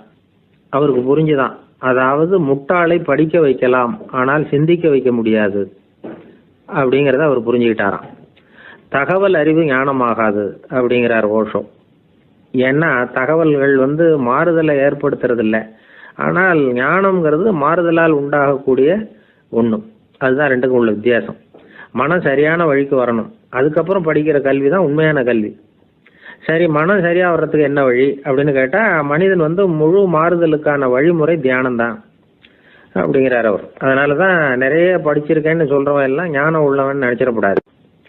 ஒருத்தர் இன்னொரு பெரிய மனிதரை அழைச்சிட்டு அறிமுகப்படுத்தினாராம். சார் நிறைய படிச்சிருக்கார், 3 MA வாங்கியிருக்கார், ஆனால் ஒரு விஷயம், அப்பப்போ கொஞ்சம் திருடுவார், அவ்வளவுதான், மற்றபடி அவர் ஒரு பெரிய அறிவாளி தான் அப்படின்னாராம். ஒரு ஆள் இருந்தார், விலங்குகள் பேரில் அவருக்கு ரொம்பவும் பிரியம். அதனால தன்னுடைய வீட்டில் ஒரு நாயை வளர்த்தார். அதே மாதிரி கழுதையையும் வளர்த்தார். அந்த கழுதை அவர் வீட்டு கொல்லை பக்கத்தில் நின்றுகிட்டு இருக்கும். ஏதாவது பொதி சுமக்கிற வேலை இருந்ததுன்னா அதை கவனிச்சுக்கும். அந்த நாய் வீட்டுக்குள்ளே இருக்கும். நாய்க்கு அந்த வீட்டில் ராஜ உபசாரம் தான். அதுக்கு அந்த வீட்டில் ஏகப்பட்ட மரியாதை. குளிக்கிறதுக்கு தனியாக சோப்பு, 2 வேளையும் பால், பிஸ்கட்டு, மத்தியானம் சாப்பாடு. அதுக்கு ஏதாவது உடம்பு சரியில்லைன்னா உடனே ஆஸ்பத்திரி வைத்தியம். ரொம்ப கொடுத்து வச்ச நாய். அந்த வீட்டு தலைவர் வெளியில் அப்படியே நடைப்பயிற்சி போனால் கூடவே இதுவும் போகும். அவர் மட்டும் தனியாக எங்கேயாவது வெளியில் போயிட்டு வந்தால் வீட்டுக்கு வந்த உடனே அந்த நாய் அவர்கிட்ட ஓடி வரும். அப்படியே எழும்பி முன்னங்கால் 2ஐயும் அவர் தோள் மேலே போட்டுக்கும். அவர் சிரிச்சுக்கிட்டே அது தலையில் செல்லமாக தட்டுவார். அவர் ஈசி சேரில் சாஞ்சிக்கிட்டு டிவி பார்ப்பார், பேப்பர் படிப்பார். அப்போலாம் அந்த நாய் அவருடைய காலடியில் படுத்துக்கும். அப்போ கூட அவர் அது தலையை செல்லமாக தடவி கொடுப்பார். அந்த நாய் படுக்கிறதுக்குன்னே ஒரு மெத்தை, சில சமயம் அது அங்கே இருக்கிற மேஜை நாற்காலி மேலே கூட ஏறி விளையாடும். சோபாவில் ஏறி உட்காந்துக்கும். இவ்வளவு செல்வாக்காக வளர்ந்தது அந்த நாய். இதையெல்லாம் அந்த கழுதை பார்த்துக்கிட்டே இருக்குது கொல்லை பக்கத்தில் இருந்து. பார்த்துட்டு அது யோசிக்க ஆரம்பிச்சுதான், என்ன இது, இந்த வீட்டில் நாம தான் கழுதையாக உழைக்கிறோம், பொதி சுமக்கிறோம், நமக்கு ஒரு நல்ல சாப்பாடு கிடையாது, படுக்க கிடையாது, ஒரு நாளாவது நம்ம தலையையோ முதுகையோ தடவி கொடுத்தது கிடையாது. ஆனால் அந்த நாய் இந்த வீட்டுக்காக ஒரு துரும்போட அசைச்சது இல்லை. அதை போய் இந்த வீட்டில் உள்ளவங்க இப்படி தலையில் வச்சு தாங்குறாங்களே அப்படின்னு யோசிச்சுதான் அந்த கழுதை. ரொம்ப நேரம் யோசிச்சுவிட்டு அதுக்கப்புறம் ஒரு முடிவுக்கு வந்திருக்குது. சரி, இனிமேல் நாமளும் அந்த நாய் மாதிரியே நடந்து பார்ப்போம், அது மாதிரியே பிஹேவ் பண்ணுவோம், அப்போவாவது நமக்கும் அந்த மரியாதை கிடைக்குதா பார்க்கலாம் அப்படின்னு ஒரு திட்டம் போட்டுது மனசுக்குள்ள. உடனே அந்த திட்டத்தை செயல்படுத்தவும் ஆரம்பிச்சுது. அதாவது அந்த வீட்டில் அந்த நாய் என்னென்ன செய்யுதோ அதையெல்லாம் இதுவும் செய்ய ஆரம்பிச்சுட்டுது. அந்த வீட்டு எஜமான் எங்கேயோ வெளியில் சுற்றிவிட்டு ரொம்ப அசந்து போய் வீட்டுக்கு திரும்பி வந்துகிட்டு இருந்தான். உடனே இந்த கழுதை என்ன பண்ணுச்சு தெரியுமா, அவங்ககிட்ட ஓடி போச்சு. ஓடி போய் அந்த நாய் என்ன பண்ணுமோ அது மாதிரியே பண்ணிச்சு. அதாவது அந்த ஆள் தோள் மேலே தன்னுடைய முன்னங்கால் ரெண்டையும் தூக்கி போட்டுவிடுது. அந்த ஆள் பயந்து போயிட்டான். அவனுக்கு ஒன்றும் புரியல, இது ஏன் இப்படி பண்ணுதுன்னு கொஞ்சம் ஒதுங்கி நின்னான். இது அவனை சுற்றி சுற்றி வருது, நாய் மாதிரி வாழை ஆட்டிக்கிட்டே சுற்றி சுற்றி வருது கழுதை. அவன் கிடுகிடுன்னு வீட்டுக்குள்ளே ஓடினான். இதுவும் பின்னாடியே ஓடிச்சு. அங்கே போய் நாய் மாதிரியே மேஜை நாற்காலி மேலே ஏறி குதிச்சு விளையாட ஆரம்பிச்சுட்டுது. சோபாவில் ஏறி உட்காருது. மேஜையில் இருந்த சாமான்லாம் கீழே விழுந்து உடையுது. கழுதை மேஜை மேலே ஏறி குதிச்சா என்னத்துக்கு ஆகும்? அந்த ஆள் பார்த்தான், சரி இந்த கழுதைக்கு என்னமோ ஆயிட்டுது அப்படின்னு முடிவு பண்ணான். ஒரு நல்ல கயிறா பார்த்து கொண்டான்னா அது கால்லையும் கழுத்துலையும் கட்டினான். தரன்னு இழுத்துட்டு போனான். அடித்து கொல்லை பக்கத்தில் கட்டி போட்டுட்டான். அண்ணா ஆகாரம் எதுவுமே கொடுக்கல, பட்னி போட்டுட்டான். இப்போ அந்த கழுதை யோசனை பண்ணி பார்க்குதான், என்ன இது நம்ம எஜமானுக்கு இன்னைக்கு என்ன ஆயிட்டுது இப்படி? அந்த நாய் பழகிறது மாதிரி தானே நாமளும் பழகணும். ஆனால் இந்த மனுஷன் நாயை அடிக்கலை, ஆனால் நம்மளை அடிக்கிறான்.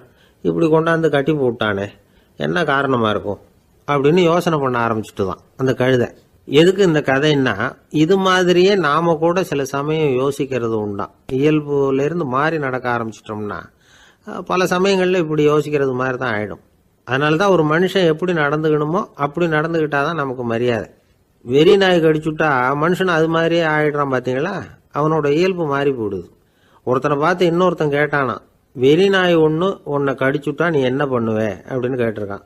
நான் உடனே பேப்பரும் பேனாவும் கேட்பேன் நானா இவன். ஏன் உயில் எழுதுறதுக்கான்னு கேட்டிருக்கான் அவன். இல்லை, நான் யாரையெல்லாம் கடிக்கணும்னு ஒரு லிஸ்ட் தயார் பண்ணணும்ல, அதுக்காக அப்படின்னு. ஒருத்தர் தனியா ஒரு இடத்துல கண்ணை மூடிக்கிட்டே உட்காந்துருக்கிறார். தூங்கிட்டு இருக்கிறாரா, தியானம் பண்ணிட்டு இருக்கிறாரா, எப்படி கண்டுபிடிக்கிறது? நமக்கு தெரிஞ்ச வரைக்கும் தூக்கம்னா தலை அடிக்கடி சாயும், அப்புறம் நிமிரும். தியானம்னா ஆடாம அசையாம அப்படியே இருக்கும். இதுதான் நமக்கு தெரிஞ்ச வித்தியாசம். ஆனா தூக்கத்துக்கும் தியானத்துக்கும் நிறைய வித்தியாசம் உண்டு. ஒரு முட்டாள் தூங்க போனால் முட்டாளாகவே திரும்பி வருகிறான். அதே முட்டாள் தியானம் பண்ண போனால் அவன் ஞானியாக திரும்பி வருகிறான். இப்படி எல்லாம் பெரியவங்க சொல்லி வச்சிருக்கிறாங்க. அது இருக்கட்டும், ஞானிகளுக்கும் நமக்கும் என்ன வித்தியாசம்? இப்ப நாம அழகா ஒரு ரோஜா பூவை பாக்குறோம், ஆஹா எவ்வளவு அழகா இருக்குது அப்படின்னு ஆச்சரியப்படுறோம். ஒரு ஞானி அந்த ரோஜா பூவை பாக்குறார், அவரும் நினைக்கிறார், ஆஹா இது எவ்வளவு அழகா இருக்குது அப்படின்னு. உலக பொருள்களை நாம எப்படி ஐம்புலன்கள் மூலமா உணர்றோமோ அப்படித்தான் அவங்களும் உணர்றாங்க. அதுல ஒன்னும் வித்தியாசம் இல்ல. அல்வா சாப்பிடுறோம், அது நமக்கு மட்டும்தான் இனிக்கும், ஞானிகளுக்கு எல்லாம் கசக்கும்னு சொல்லுவோம். அப்படி இல்ல, அதுல வித்தியாசம் இல்ல.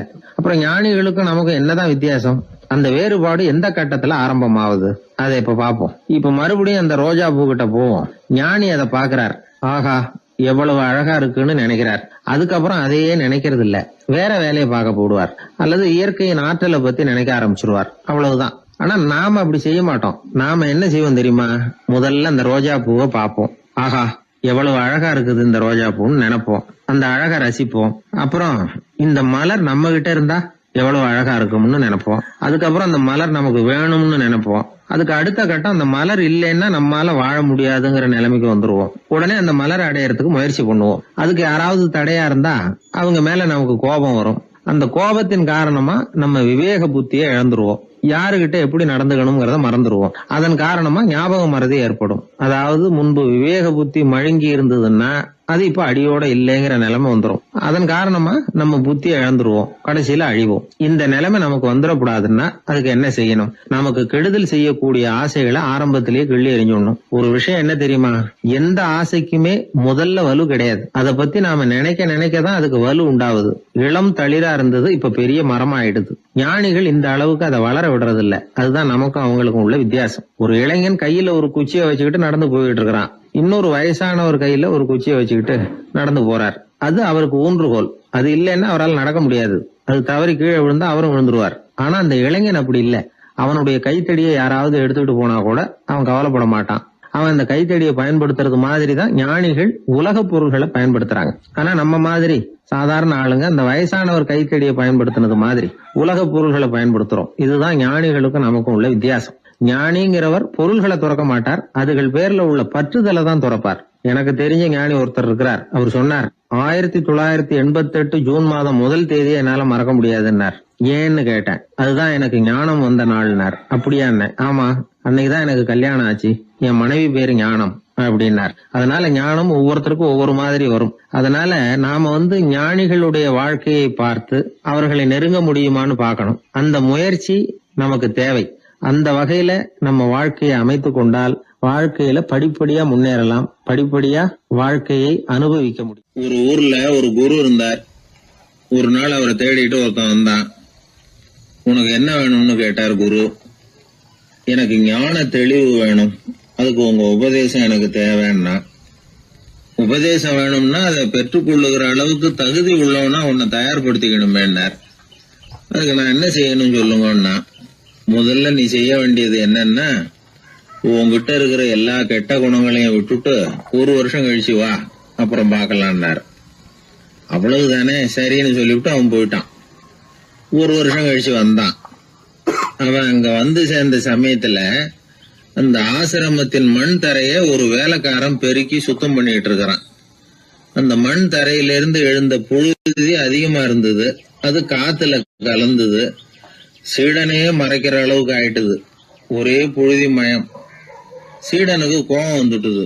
அந்த வேலைக்காரனை அடிக்கிறதுக்காக கைய வாங்கிட்டு போனான். அவன் ஓடி போய் குரு கிட்ட சொல்லிவிட்டான், குருவே, உங்க உத்தரவுப்படிதான் நான் தரையை சுத்தம் பண்ணேன், ஆனா அந்த ஆளு என்ன அடிக்க வர்றான் அப்படின்னா. குரு பார்த்தார், அந்த சீடனை கூப்பிட்டார்.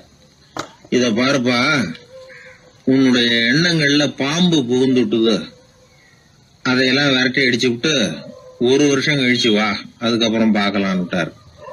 சீடன் யோசனை பண்ணான். சரின்னு சொல்லிட்டு போயிட்டான். 1 வருஷம் கழிச்சு மறுபடியும் வந்தான். இப்போ அவன் வர்ற சமயத்துல அந்த வேலைக்காரன் என்ன பண்ணான் தெரியுமா? குரு கட்டளைப்படி தரையை பெருக்கினான். அப்புறம் அந்த புழுதியை எடுத்து வேணும்னே அந்த சீடன் மேல தூவினான். அவ்வளவுதான். சீடனுக்கு மகாகோவம் வந்துட்டுது. அந்த வேலைக்காரனை பிடிச்சி கண்ணாமண்ணான்னு திட்டிவிட்டான். வேலைக்காரன் குரு கிட்ட ஓடனான். ஐயா, அந்த ஆளு வாய்க்கு வந்தபடியெல்லாம் திட்டுறான் அப்படின்னா. குரு பார்த்தார். ஓ அப்படியா? அப்படின்னா இந்த தடவை பாம்புகள் கிடையாது, இப்போ அவன் இதயத்துக்குள்ள நுழைஞ்சிருக்கிறது நாய். அதை விரட்டி அடிச்சு விட்டு இன்னும் ஒரு வருஷம் கழிச்சு அவனை வர சொல், அப்புறம் பார்க்கலாம் அப்படின்னு சொல்லி அனுப்பி வச்சுட்டார். சீடன் திரும்பி போயிட்டான். 1 வருஷம் கழிச்சு மறுபடியும் வந்தான். இப்போ அவன் வர்றப்போ என்ன செய்யணுங்கிறத அந்த வேலைக்காரங்கிட்ட குரு ஏற்கனவே சொல்லி வச்சிருக்கிறார். அது பிரகாரமே அவன் பண்ணனான். அவன் என்ன செஞ்சான் தெரியுமா? கூட்டி பெருக்கின புழுதியை எல்லாம் ஒரு வாளி தண்ணியில போட்டு நல்லா கலக்கி அந்த சீடன் தலையில ஊத்தினான். இவ்வளவு செஞ்சும் இந்த தடவை அவனுக்கு கோபமே வரல. அதுக்கு பதிலா அவனை பார்த்து நன்றின்னா. எதுக்கு நன்றி தெரியுமா? எதையும் சகிச்சுக்கிட்டு அமைதியா இருக்கும் குணத்தை கற்றுக்கொள்வதற்கு உதவியா இருந்ததுக்காக அந்த வேலைக்காரனுக்கு நன்றி. இத கேள்விப்பட்ட உடனே அந்த குரு ஓடி வந்தார். இவனை கட்டி பிடிச்சுக்கிட்டார். இனிமே நான் உனக்கு உபதேசம் பண்ணலாம், அதுக்கான தகுதி உனக்கு வந்துட்டுதுன்னார். இதுல இருந்து என்ன தெரியுது?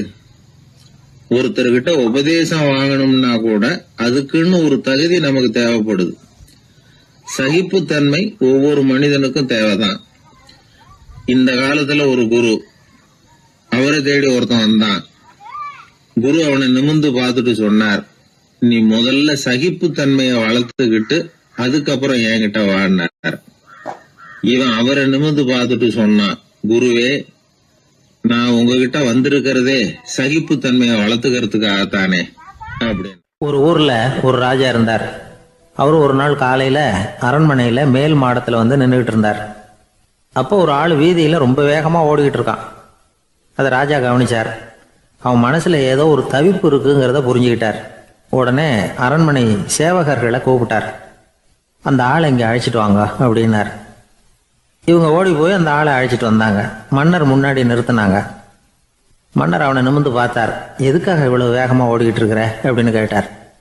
இதுக்கு அவன் சொன்னா, மன்னா, நம்ம கோட்டையின் வடக்கு வாசல் இருக்கு இல்லையா, அது ஓரமா ஒரு பெரிய பாறாங்கல் கிடக்கு. அதுக்கு அடியில் நான் ஒரே ஒரு வெள்ளி நாணயத்தை புதைச்சி வச்சிருக்கேன். அது இப்போ எனக்கு தேவைப்படுது. என்னுடைய மனைவிக்கு ஒரு பரிசு வாங்கி கொடுக்க வேண்டியிருக்கு. அதுக்காக தான் அவசரமாக ஓடிக்கிட்டு இருக்கிறேன் அப்படின்னா. மன்னர் யோசனை பண்ணார். அப்புறம் சொன்னார், அதுக்காகவா இப்படி ஓடுற? பரவாயில்ல, அதை பற்றி கவலைப்படாத.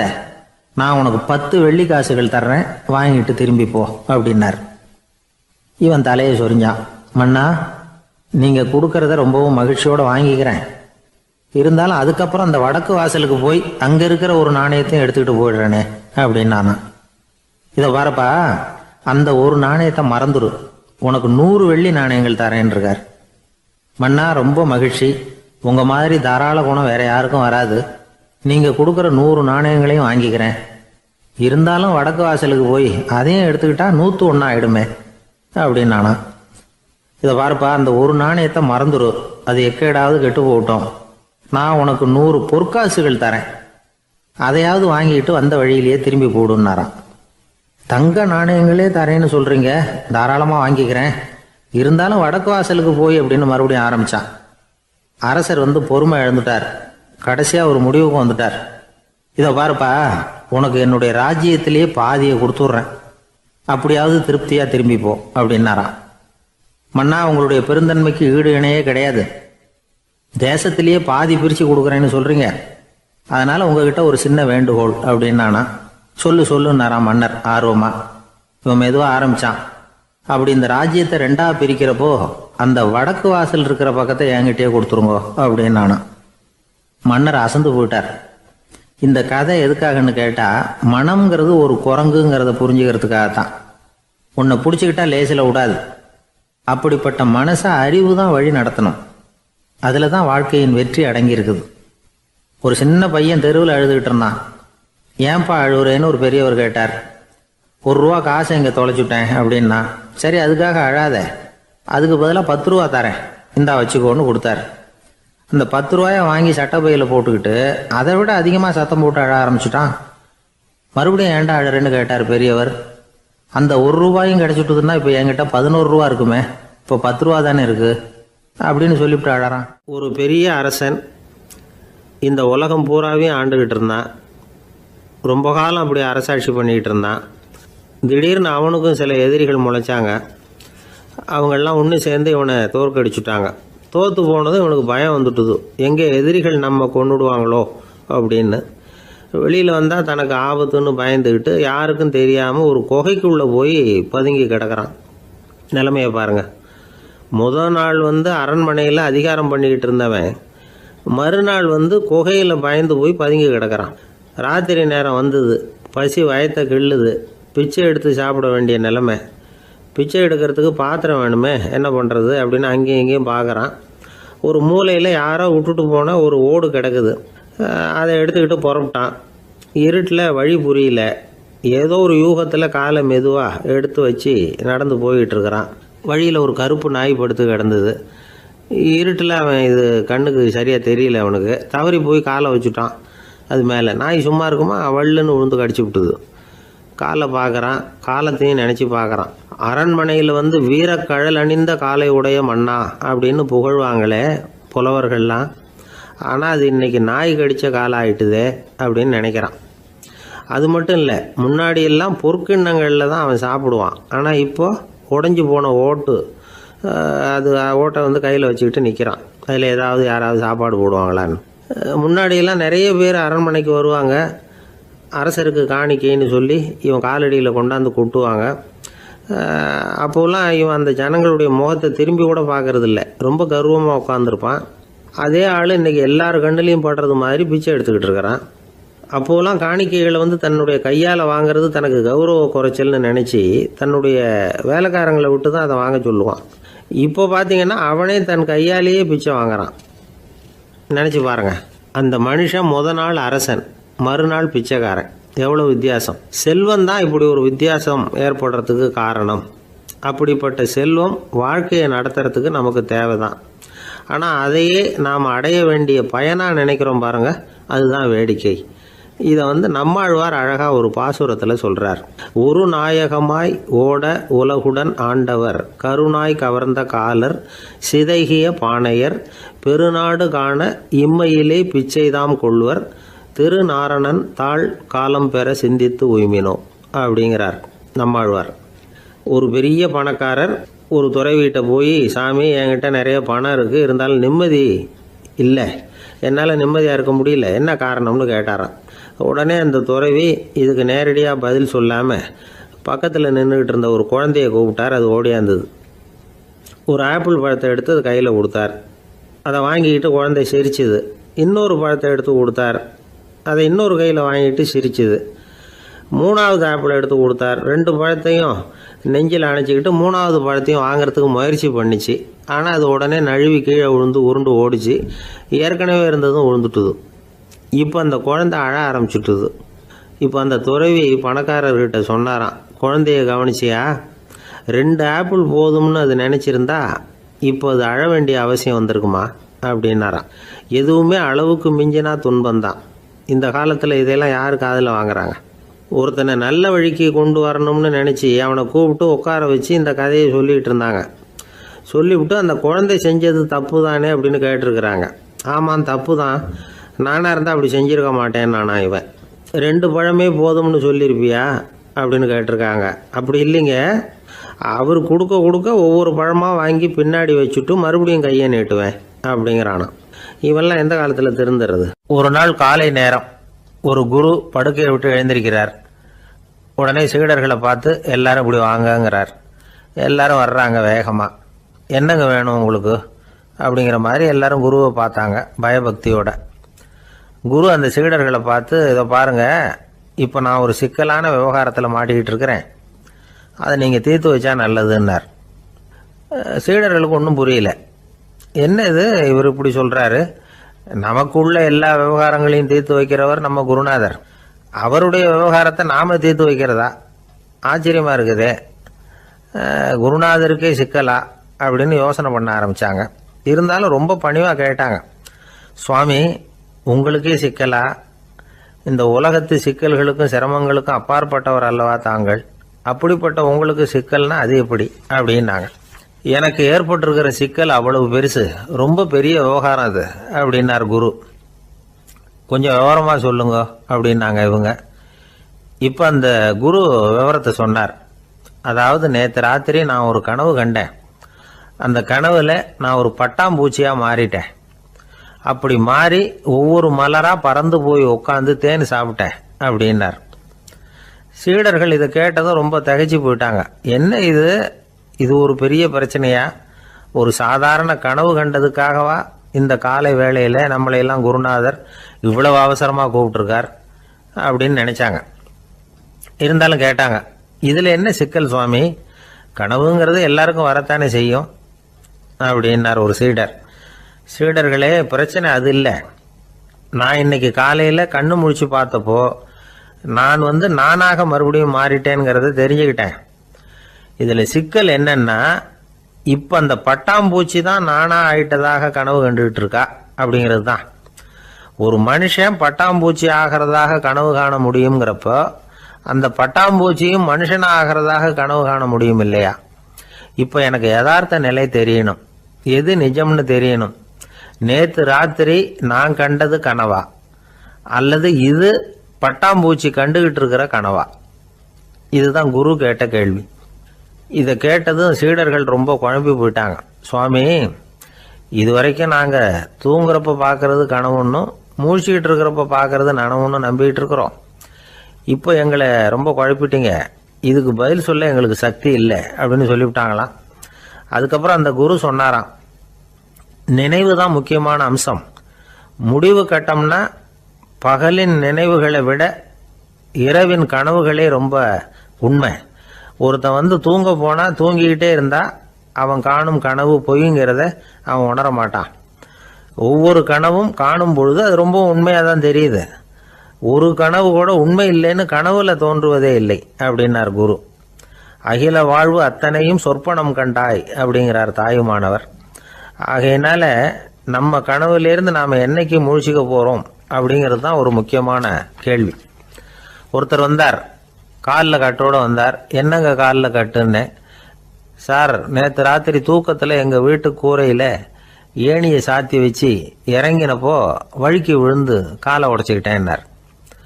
உங்கள் வீட்டில் தான் ஏணியே கிடையாது சார் அப்படின்னு. உண்மைதான் சார், நான் கீழே விழுந்து முழிச்சுக்கிட்டதுக்கு அப்புறம் தானே ஏணி இல்லைங்கிறது எனக்கு ஞாபகம் வந்தது அப்படின்னார். பொங்கல் திருநாள்.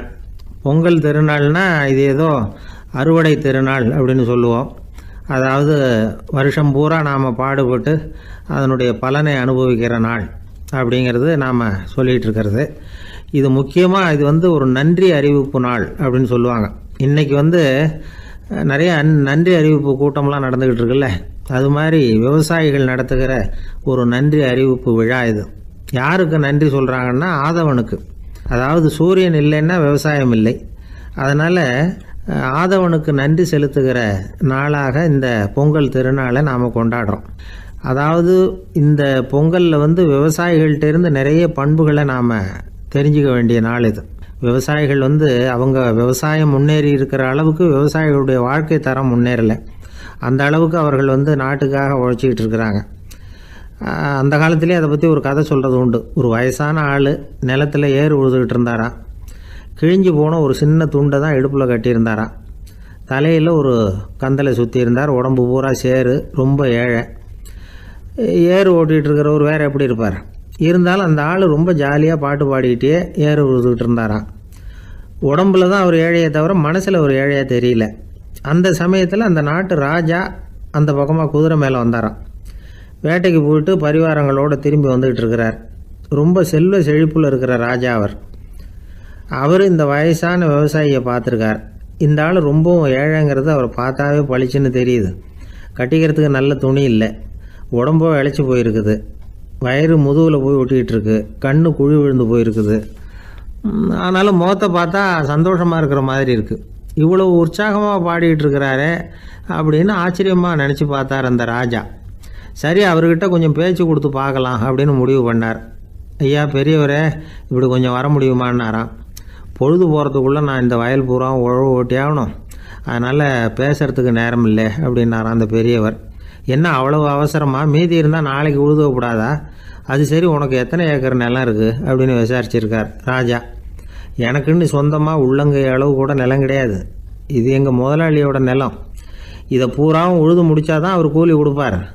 நான் கூலிக்கு உழுதுகிட்டு இருக்கிறேன். உங்ககிட்ட பேசிக்கிட்டு இருந்தால் அவருக்கு துரோகம் பண்ணது மாதிரி ஆகிடும் அப்படின்னாராம். ராஜா குதிரையை விட்டு கீழே இறங்கினார். வரப்பில் நடந்து அந்த பெரியவர்கிட்டே போனாராம். சரி, ஒரு நாள் பூரா உழுதா உனக்கு எவ்வளவு கூலின்னு கேட்டிருக்கார். 8 அணா கூலி கிடைக்கும்னாராம் அவர். இது ரொம்ப காலத்துக்கு முன்னாடி நடந்த ஒரு சம்பவங்கிறதுனால அப்போ 8 அணா கூலிங்கிறது ரொம்ப பெருசு. இருந்தாலும் அதுவும் அந்த ராஜாவுக்கு பெரிய கூலியாக தெரியல. இவ்வளவு தானா, இதை வச்சுக்கிட்டு நீ எப்படி காலம் தள்ளுற அப்படின்னாராம். ஒன்றும் கவலை இல்லை அப்படின்னாராம் அவர். ராஜாவுக்கு ரொம்ப ஆச்சரியமாக போச்சு. 8 அணா கூலி வாங்குகிற இந்த ஆள் கவலை இல்லாமல் இருக்கிறார், ஏராளமான வசதியோடு இருக்கிறன்னா கவலை இல்லாமல் வாழ முடியலையே அப்படின்னு நினச்சி பார்த்துருக்கார். அது சரி, 8 அணாவில் எப்படி குடும்பம் நடத்துகிற அப்படின்னு கேட்டாராம். எனக்கு கிடைக்கிற 8 அணாவில் 2 அணா குடும்பத்துக்கு செலவழிக்கிறேன், 2 அணா பழைய கடனுக்கு கொடுக்குறேன், 2 அணா தர்மம் செய்கிறேன், 2 அணா வட்டிக்கு கொடுக்குறேன், ஒரு குறையும் இல்லைன்னாராம். ராஜாவுக்கு ஒன்றும் புரியல. எனக்கு ஒன்றும் புரியலையேன்னு இருக்கார். ஐயா, எனக்கும் என் மனைவிக்கும் 2 அணா செலவாகுது. வயசான அம்மா அப்பா இருக்கிறாங்க, சின்ன வயசில் என்னை காப்பாற்றினவங்க அவங்க. அந்த கடனுக்கு 2 அணா செலவாகுது, அது பழைய கடன். என் தங்கச்சி ஒருத்தி ஆதரவு இல்லாத நிலைமையில் தன்னுடைய மகனோட என் வீட்டில் இருக்கிறா. அவளுக்கும் அவள் மகனுக்கும் 2 அணா செலவு பண்ணுறேன், அது தர்மம். எனக்கு 2 பிள்ளைங்க இருக்கிறாங்க, அவங்களுக்கு 2 அணா செலவு பண்ணுறேன், அது வட்டிக்கு கொடுக்கறது மாதிரி. பிற்காலத்தில் அவங்க எங்களை காப்பாற்றுவாங்க. அந்த வகையில் நான் திருப்தியோடு வாழ்ந்துக்கிட்டு இருக்கிறேன் அப்படின்னாராம். ராஜாவுக்கு அர்த்தம் புரிய ஆரம்பிச்சுதான். அந்த பெரிய நிலத்தை விலை கொடுத்து வாங்கி அந்த பெரியவருக்கே தானமாக கொடுத்துட்டாராம். இப்போ உழுதவருக்கே நிலம் சொந்தமாயிட்டுது. அன்னையிலேருந்து அரசனுக்கும் ஆறுதல் கிடைச்சிதான். இப்படி ஒரு கதை சொல்லுவாங்க. 8 அணா வருமானத்தை வச்சுக்கிட்டு எப்படி காலத்தை தள்ளுறதுன்னு சொல்கிறதுக்காக இந்த கதையை சொல்கிறதாக யாரும் தப்பாக நினச்சிக்கக்கூடாது. கிடைக்கிறத எப்படி பங்கு போடுறார், எப்படி திருப்தியாக வாழறார் அப்படிங்கிறது தான் முக்கியம். அது மாதிரி இன்றைக்கு இந்த பொங்கல் திருநாளில் உழவர்கள் மனசு மகிழ்ச்சியாக இருந்ததுன்னா அது எல்லாரும் மகிழ்ச்சியாக இருக்கிறது மாதிரி அர்த்தம். அதனால் அவர்கள்ட்டேருந்து நாம் பாடம் கற்றுக்கணும். சில உழவர்கள் தங்கள் நிலத்தில் விளையிறத தாங்கள் சாப்பிட மாட்டாங்க. அடுத்தவங்கள்ட்ட விற்றுட்டு சந்தையில் போய் வேறு அரிசி வாங்கிட்டு வந்து தான் இவங்க சாப்பிடுவாங்க. அப்படிப்பட்ட விவசாயிகள்லாம் இது உண்டு. பங்கிடுகிற பண்பை உழவர்கள்ட்டேருந்து கற்றுக்கொள்ளுங்கள் அப்படிம்பாங்க. ஒரு ஆள் நிம்மதியாக மகிழ்ச்சியாக இருந்தானா உங்கள் நிம்மதிக்கும் மகிழ்ச்சிக்கும் என்ன காரணம்னு கேட்டிருக்கார் இன்னொருத்தர். என்கிட்ட இருந்தது பூராவையும் என் பிள்ளைங்களுக்கு சமமாக பங்கு போட்டு கொடுத்துட்டேன், எனக்குன்னு எதுவுமே வச்சுக்கல, அதுதான் நிம்மதிக்கு காரணம்ன்றிருக்கான். உங்ககிட்ட இருந்தது எவ்வளவு இருந்தது அப்படின்னு கேட்டிருக்காரு அவர். மொத்தமாக ஒரு 50,000 ரூபா இருக்கும் அப்படின்னு இருக்கான். அவ்வளவும் பணமாகவே இருந்ததா அப்படின்னு கேட்டிருக்காங்க அவங்க. இல்லைங்க, அவ்வளவும் கடன், அதை தான் பிரித்து கொடுத்துருக்கேன் பிள்ளைங்க கிட்ட அப்படின்னு நானும். அவன் ஒரு மனிதர் அவர் யாருக்கிட்டே தொலைபேசியில் பேசிகிட்டு இருக்கிறார். கொஞ்சம் தூரத்தில் நாம் நிற்கிறோம். எட்டத்தில் இருந்துக்கிட்டு அவரை கவனிக்கிறோம். அவர் ஃபோனில் பேசுகிறத, அவர் பேசுகிற வார்த்தைகள் என்ன அப்படிங்கிறது நம்ம காதில் விழலை. ஆனாலும் அவர் பேசிக்கிட்டு இருக்கிறது நல்ல செய்தியா கெட்ட செய்தியா அப்படிங்கிறத நம்மளால் யூகிக்க முடியும். மகிழ்ச்சியான செய்தியை பேசும்போது முகம் மலருது, புன்னகை பூக்குது. இதில் ஒன்று நீங்கள் கவனிக்கணும். தொலைபேசியில் நாம் பேசுகிறப்போ நம்மோட பேசுகிறவர் எதிரில் இல்லை. அவர் தொலைபேசி வழியாக நம்ம குரலை மட்டும்தான் கேட்க போகிறார், நம்ம முகத்தை அவர் பார்க்க போகிறதில்ல. அப்படி இருந்தும் அப்போ நம்ம முகம் ஏன் மலரணும் அப்படின்னா இதுதான் உடல் மொழி, பாடி லாங்குவேஜ் அப்படின்னு சொல்கிறாங்க. நம்ம அறியாமலேயே நம்ம உடம்பு செய்திகளை தெரிவிக்குது பாருங்க, அதுதான் உடல் மொழி. ஒரு மனிதர் தொலைபேசியில் பேசிக்கிட்டு இருக்கிறத நீங்கள் தூரத்தில் இருந்து கவனிச்சுக்கிட்டே அவர் நண்பரோட பேசுகிறாரா, மனைவியோட பேசுகிறாரா, குழந்தையோட பேசுகிறாரா, இல்லை மேல் அதிகாரிகிட்ட பேசுகிறாரா, அல்லது அவருக்கு கீழே பணிபுரிகிறவர்கள்கிட்ட பேசுகிறாரா அப்படிங்கிறத கண்டுபிடிக்கலாம். அதுக்கு காரணம் அவருடைய உடல் மொழி. இந்த உடல் மொழி கூட நம்ம வாழ்க்கையின் முன்னேற்றத்துக்கு பயன்படும். இதை பற்றியெல்லாம் கூட சில நிபுணர்கள் ஆராய்ச்சி பண்ணி பார்த்துருக்குறாங்க. அவங்க சில விவரங்களை சொல்கிறாங்க. குறிப்பாக ஒருத்தர் தன்னுடைய நாற்காலியில் கிட்டத்தட்ட படுத்துக்காத குறையாக உட்காந்துருக்கிறாருன்னு வச்சுக்கோங்க. எதிர இருக்கிறவர் பேசுறது அவருக்கு பிடிக்கலன்னு அர்த்தமா. தலையை சொரிஞ்சிக்கிறது, வேறு வேறு திசைகளில் பார்க்கறது, கொட்டாவி விடுறது, கால்களை மாற்றி போட்டு உட்கார்றது, களைப்பா கை விரல்களை அப்படியே பின்னிக்கிறது, அடிக்கடி கடிகாரத்தை பார்க்கறது, இப்படிலாம் ஒருத்தர் பண்ணிகிட்டு இருக்கிறாருன்னா நாம் கூடிய சீக்கிரம் அந்த இடத்த விட்டு எழுந்திரிச்சு வந்துடுறது நல்லது. ஏன்னா இதெல்லாம் அவருடைய சலிப்பு, சோர்வு, ஆர்வமின்மை இதுக்கு அடையாளங்கள். நம்முடைய பேச்சு அவரை சலிப்படைய வச்சுட்டதுன்னு அர்த்தம். அவர் ரொம்பவும் சோர்ந்து போயிட்டாருன்னு பொருள். நம்முடைய பேச்சில் அவருக்கு ஆர்வம் இல்லைன்னு அர்த்தம். அதே நேரத்தில் நாற்காலியின் நுனியில் அமர்ந்து உடலை முன்னுக்கு நகர்த்தி எதிர இருக்கிறவரின் கண்களை பார்த்துக்கிட்டே பேசினாலும் சரி அல்லது பேச்சை கேட்டாலும் சரி, உங்கள் பேரில் மற்றவங்களுக்கு உள்ள பிடிப்பு அதிகரிக்கும். நாம் எப்படிப்பட்டவருங்கிறத நம்ம உடம்பும் நடை உடை பாவனையும் அடுத்தவங்களுக்கு காட்டி கொடுத்துரும். உங்கள் உடம்பு, உங்கள் பார்வை, நடை, உட்கார்ற விதம், இதை வச்சுக்கிட்டே நீங்கள் பொறுப்புள்ளவரா, முரடரா, அலட்சியமானவரா, மரியாதை தெரிஞ்சவரா, அடக்கமானவரா, நம்பிக்கைக்கு உரியவரா, நாணயம் இல்லாதவரா, பயந்தவரா, திறமைசாலியா, அப்பாவியா அப்படிங்கிறதையெல்லாம் கண்டுபிடிச்சிடலாம். அதனால் இந்த உடல் மொழியை புரிஞ்சுக்கிட்டு நம்மளை கொஞ்சம் சரிப்படுத்திக்கிட்டோம்னா வாழ்க்கையில் சுலபமாக பல காரியங்களை சாதிக்க முடியும். ஒரு மனநல மருத்துவமனை, அங்கே ஒருத்தர் ஒரு நாற்காலியில் உட்காந்துக்கிட்டு கார் ஓட்டுறது மாதிரி அப்படி பாவனை பண்ணிகிட்டு இருந்தார். ஸ்டியரிங்கை திருப்புறது மாதிரி, பின்னாடி வர்ற வண்டியை நிற்க சொல்கிறது மாதிரி, அப்புறம் இவர் ஒதுங்கிக்கிட்டு அவருக்கு வழி விடுறது மாதிரி, இப்படிலாம் சேட்டைகள் பண்ணிக்கிட்டு இருந்தார் மனநல மருத்துவமனையில். இதை பார்த்துக்கிட்டு இருந்த ஒருத்தர் பக்கத்தில் இருந்த இன்னொருத்தர்கிட்ட கேட்டார், இவர் ஏன் இப்படி பண்ணுறாரு, இவருக்கு ஏன் அப்படி வந்தது நிலைமை அப்படின்னு சொல்லி அவர் விசாரித்தார். அப்போ அவர் விவரம் சொன்னார். வேற ஒன்றும் இல்லைங்க, இவருக்கு கார் ஓட்டணும்னு ஆசை ரொம்ப காலமாக, அது நிறைவேறாமல் போயிட்டுது. அதுக்கப்புறம் அவர் மனநோயாளியாக மாறிட்டார். இங்கே அழைச்சிட்டு வந்தாங்க. இங்கே அழைச்சிட்டு வந்ததுலேருந்து அப்படி தான் பண்ணிகிட்டு இருக்கிறார். அவர் கார் ஓட்டுறது மாதிரிலாம் பாவனை பண்ணிகிட்டு இருப்பார், திருப்புறது மாதிரி பண்ணுவார், பின்னாடி வர்றவங்களுக்கு இடம் விடுவார், இப்படிலாம் செய்கிறார் அப்படின்னு விவரம் சொன்னாங்க. நீங்கள் சொல்லப்படாதா, இப்போ நீங்கள் கார் ஓட்டல வெறும் நாற்காலியில் தான் உட்காந்துருக்குறீங்க அப்படின்னு நீங்கள் சொல்லப்படாதா அவருக்கு அப்படின்னு கேட்டாங்க. அது முடியாதுங்க, ஏன்னா அந்த காரை கழுவுறதுக்காக அவர் தினமும் எனக்கு 10 ரூபா கொடுத்துக்கிட்டு இருக்கிறார் அப்படின்னாராம் அங்கே வேலை செஞ்சுக்கிட்டு இருந்த ஒருத்தர். அதனால் வாழ்க்கையில நாம இந்த உடல் மொழியை புரிஞ்சுக்கணும். உடல் மொழிங்கிறது இப்போ ஆரம்பத்துல சொன்னது மாதிரி அந்த தொலைபேசியில பேசுறவங்கள தூரத்துல இருந்து பார்த்தாவே அவர் யாருக்கிட்ட பேசுறாரு என்ன பேசுறாருன்னு தெரியும். நம்ம முகத்தை நல்லா வச்சுக்கணும். உடல் மொழியை நம்ம புரிஞ்சுக்கிட்டு பயன்படுத்த ஆரம்பிச்சோம்னா எந்த முயற்சி பண்ணினாலும் அதுல வெற்றி நிச்சயம். ஒரு குழந்தை அம்மா கிட்ட போச்சு, அம்மா என்ன தூக்கிக்க. உடனே அந்த அம்மா அந்த குழந்தைய தூக்கி இடுப்புல வச்சுக்கிறாங்க. எந்த பக்கம் வச்சுக்கிறாங்க? இடது பக்கம். பொதுவா குழந்தைய தூக்குறவங்க யாரும் வலது பக்கம் இடுப்புல வச்சுக்கிறது இல்ல.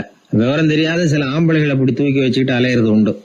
ரொம்ப காலமாவே குழந்தைகளை இடுப்புல இடது பக்கமா வச்சிருக்கிற பழக்கம் தான் இருந்து வந்திருக்குது. இதுக்கு ஆய்வாளர்கள் என்ன காரணம் சொல்றாங்க தெரியுமா? அப்படி இருந்தாதான் குழந்தை சொல்றத குழந்தை நினைக்கிறத தாயினால நல்லா உணர முடியுதாம். இடது பகுதியை ஆட்சி பண்றது குறிப்பா காதின் தலைமையாக இருக்கிறது வலது பக்கம் தான். அதனால தாய் குழந்தைக்கு பதில் சொல்லவோ அது என்ன கேக்குதுங்கிறத சீக்கிரமா புரிஞ்சுக்கிட்டு நடந்துக்கவோ அதுதான் சௌரியம் அப்படின்னு ஆய்வாளர்கள் இதுக்கு காரணம் சொல்றாங்க. இதனால என்ன ஆகுதான், தாய்க்கும் குழந்தைக்கும் நெருக்கம் அதிகமாகுதான், குழந்தைக்கும் பாதுகாப்பு அதிகமா. அது மட்டும் இல்ல, ஒரு தாய் தன்னுடைய குழந்தைய இடுப்புல சுமக்கிறதுனால அவள் நினைக்கிறத அவளோட இதய துடிப்ப குழந்தை உணர்தான். 9 மாதத்துக்கு அதிகமா இருந்த இடம் இல்லையா, அதனால அவளை பத்தி நல்லா அறிந்து கொள்ளுகிற வாய்ப்பும் குழந்தைக்கு கிடைக்குது.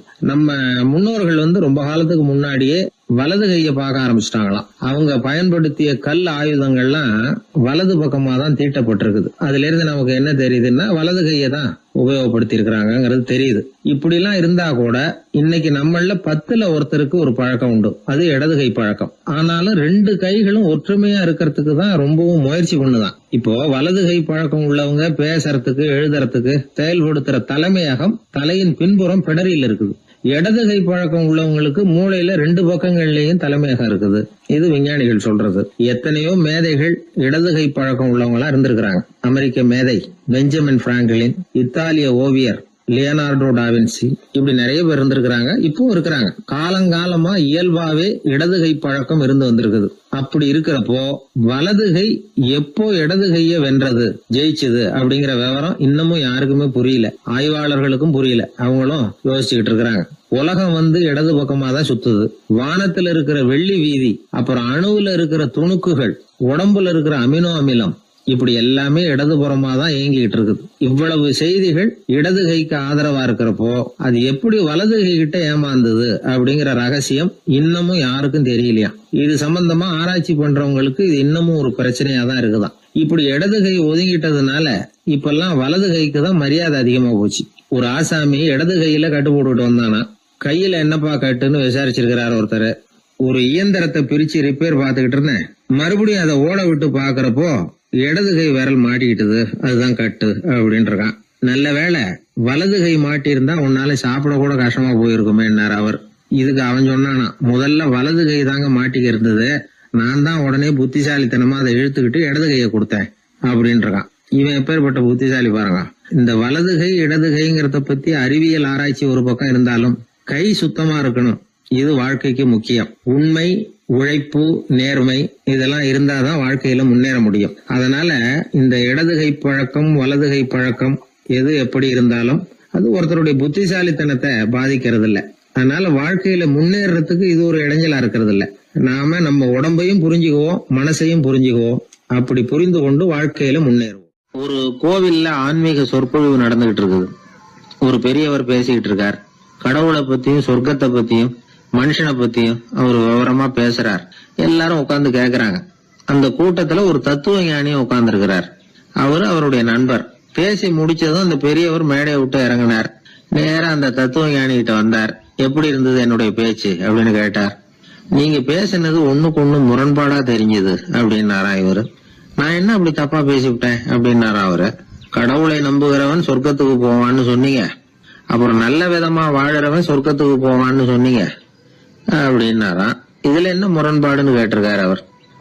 இதுலதான் முரண்பாடு தெரியுது எனக்கு. அதாவது இங்க ஒருத்தன் எல்லா தப்பும் பண்ணிட்டு இருக்கிறான், அவன் கடவுளை நம்பினான்னா அவன் சொர்க்கத்துக்கு போவானா, இது என்னுடைய முதல் கேள்வி.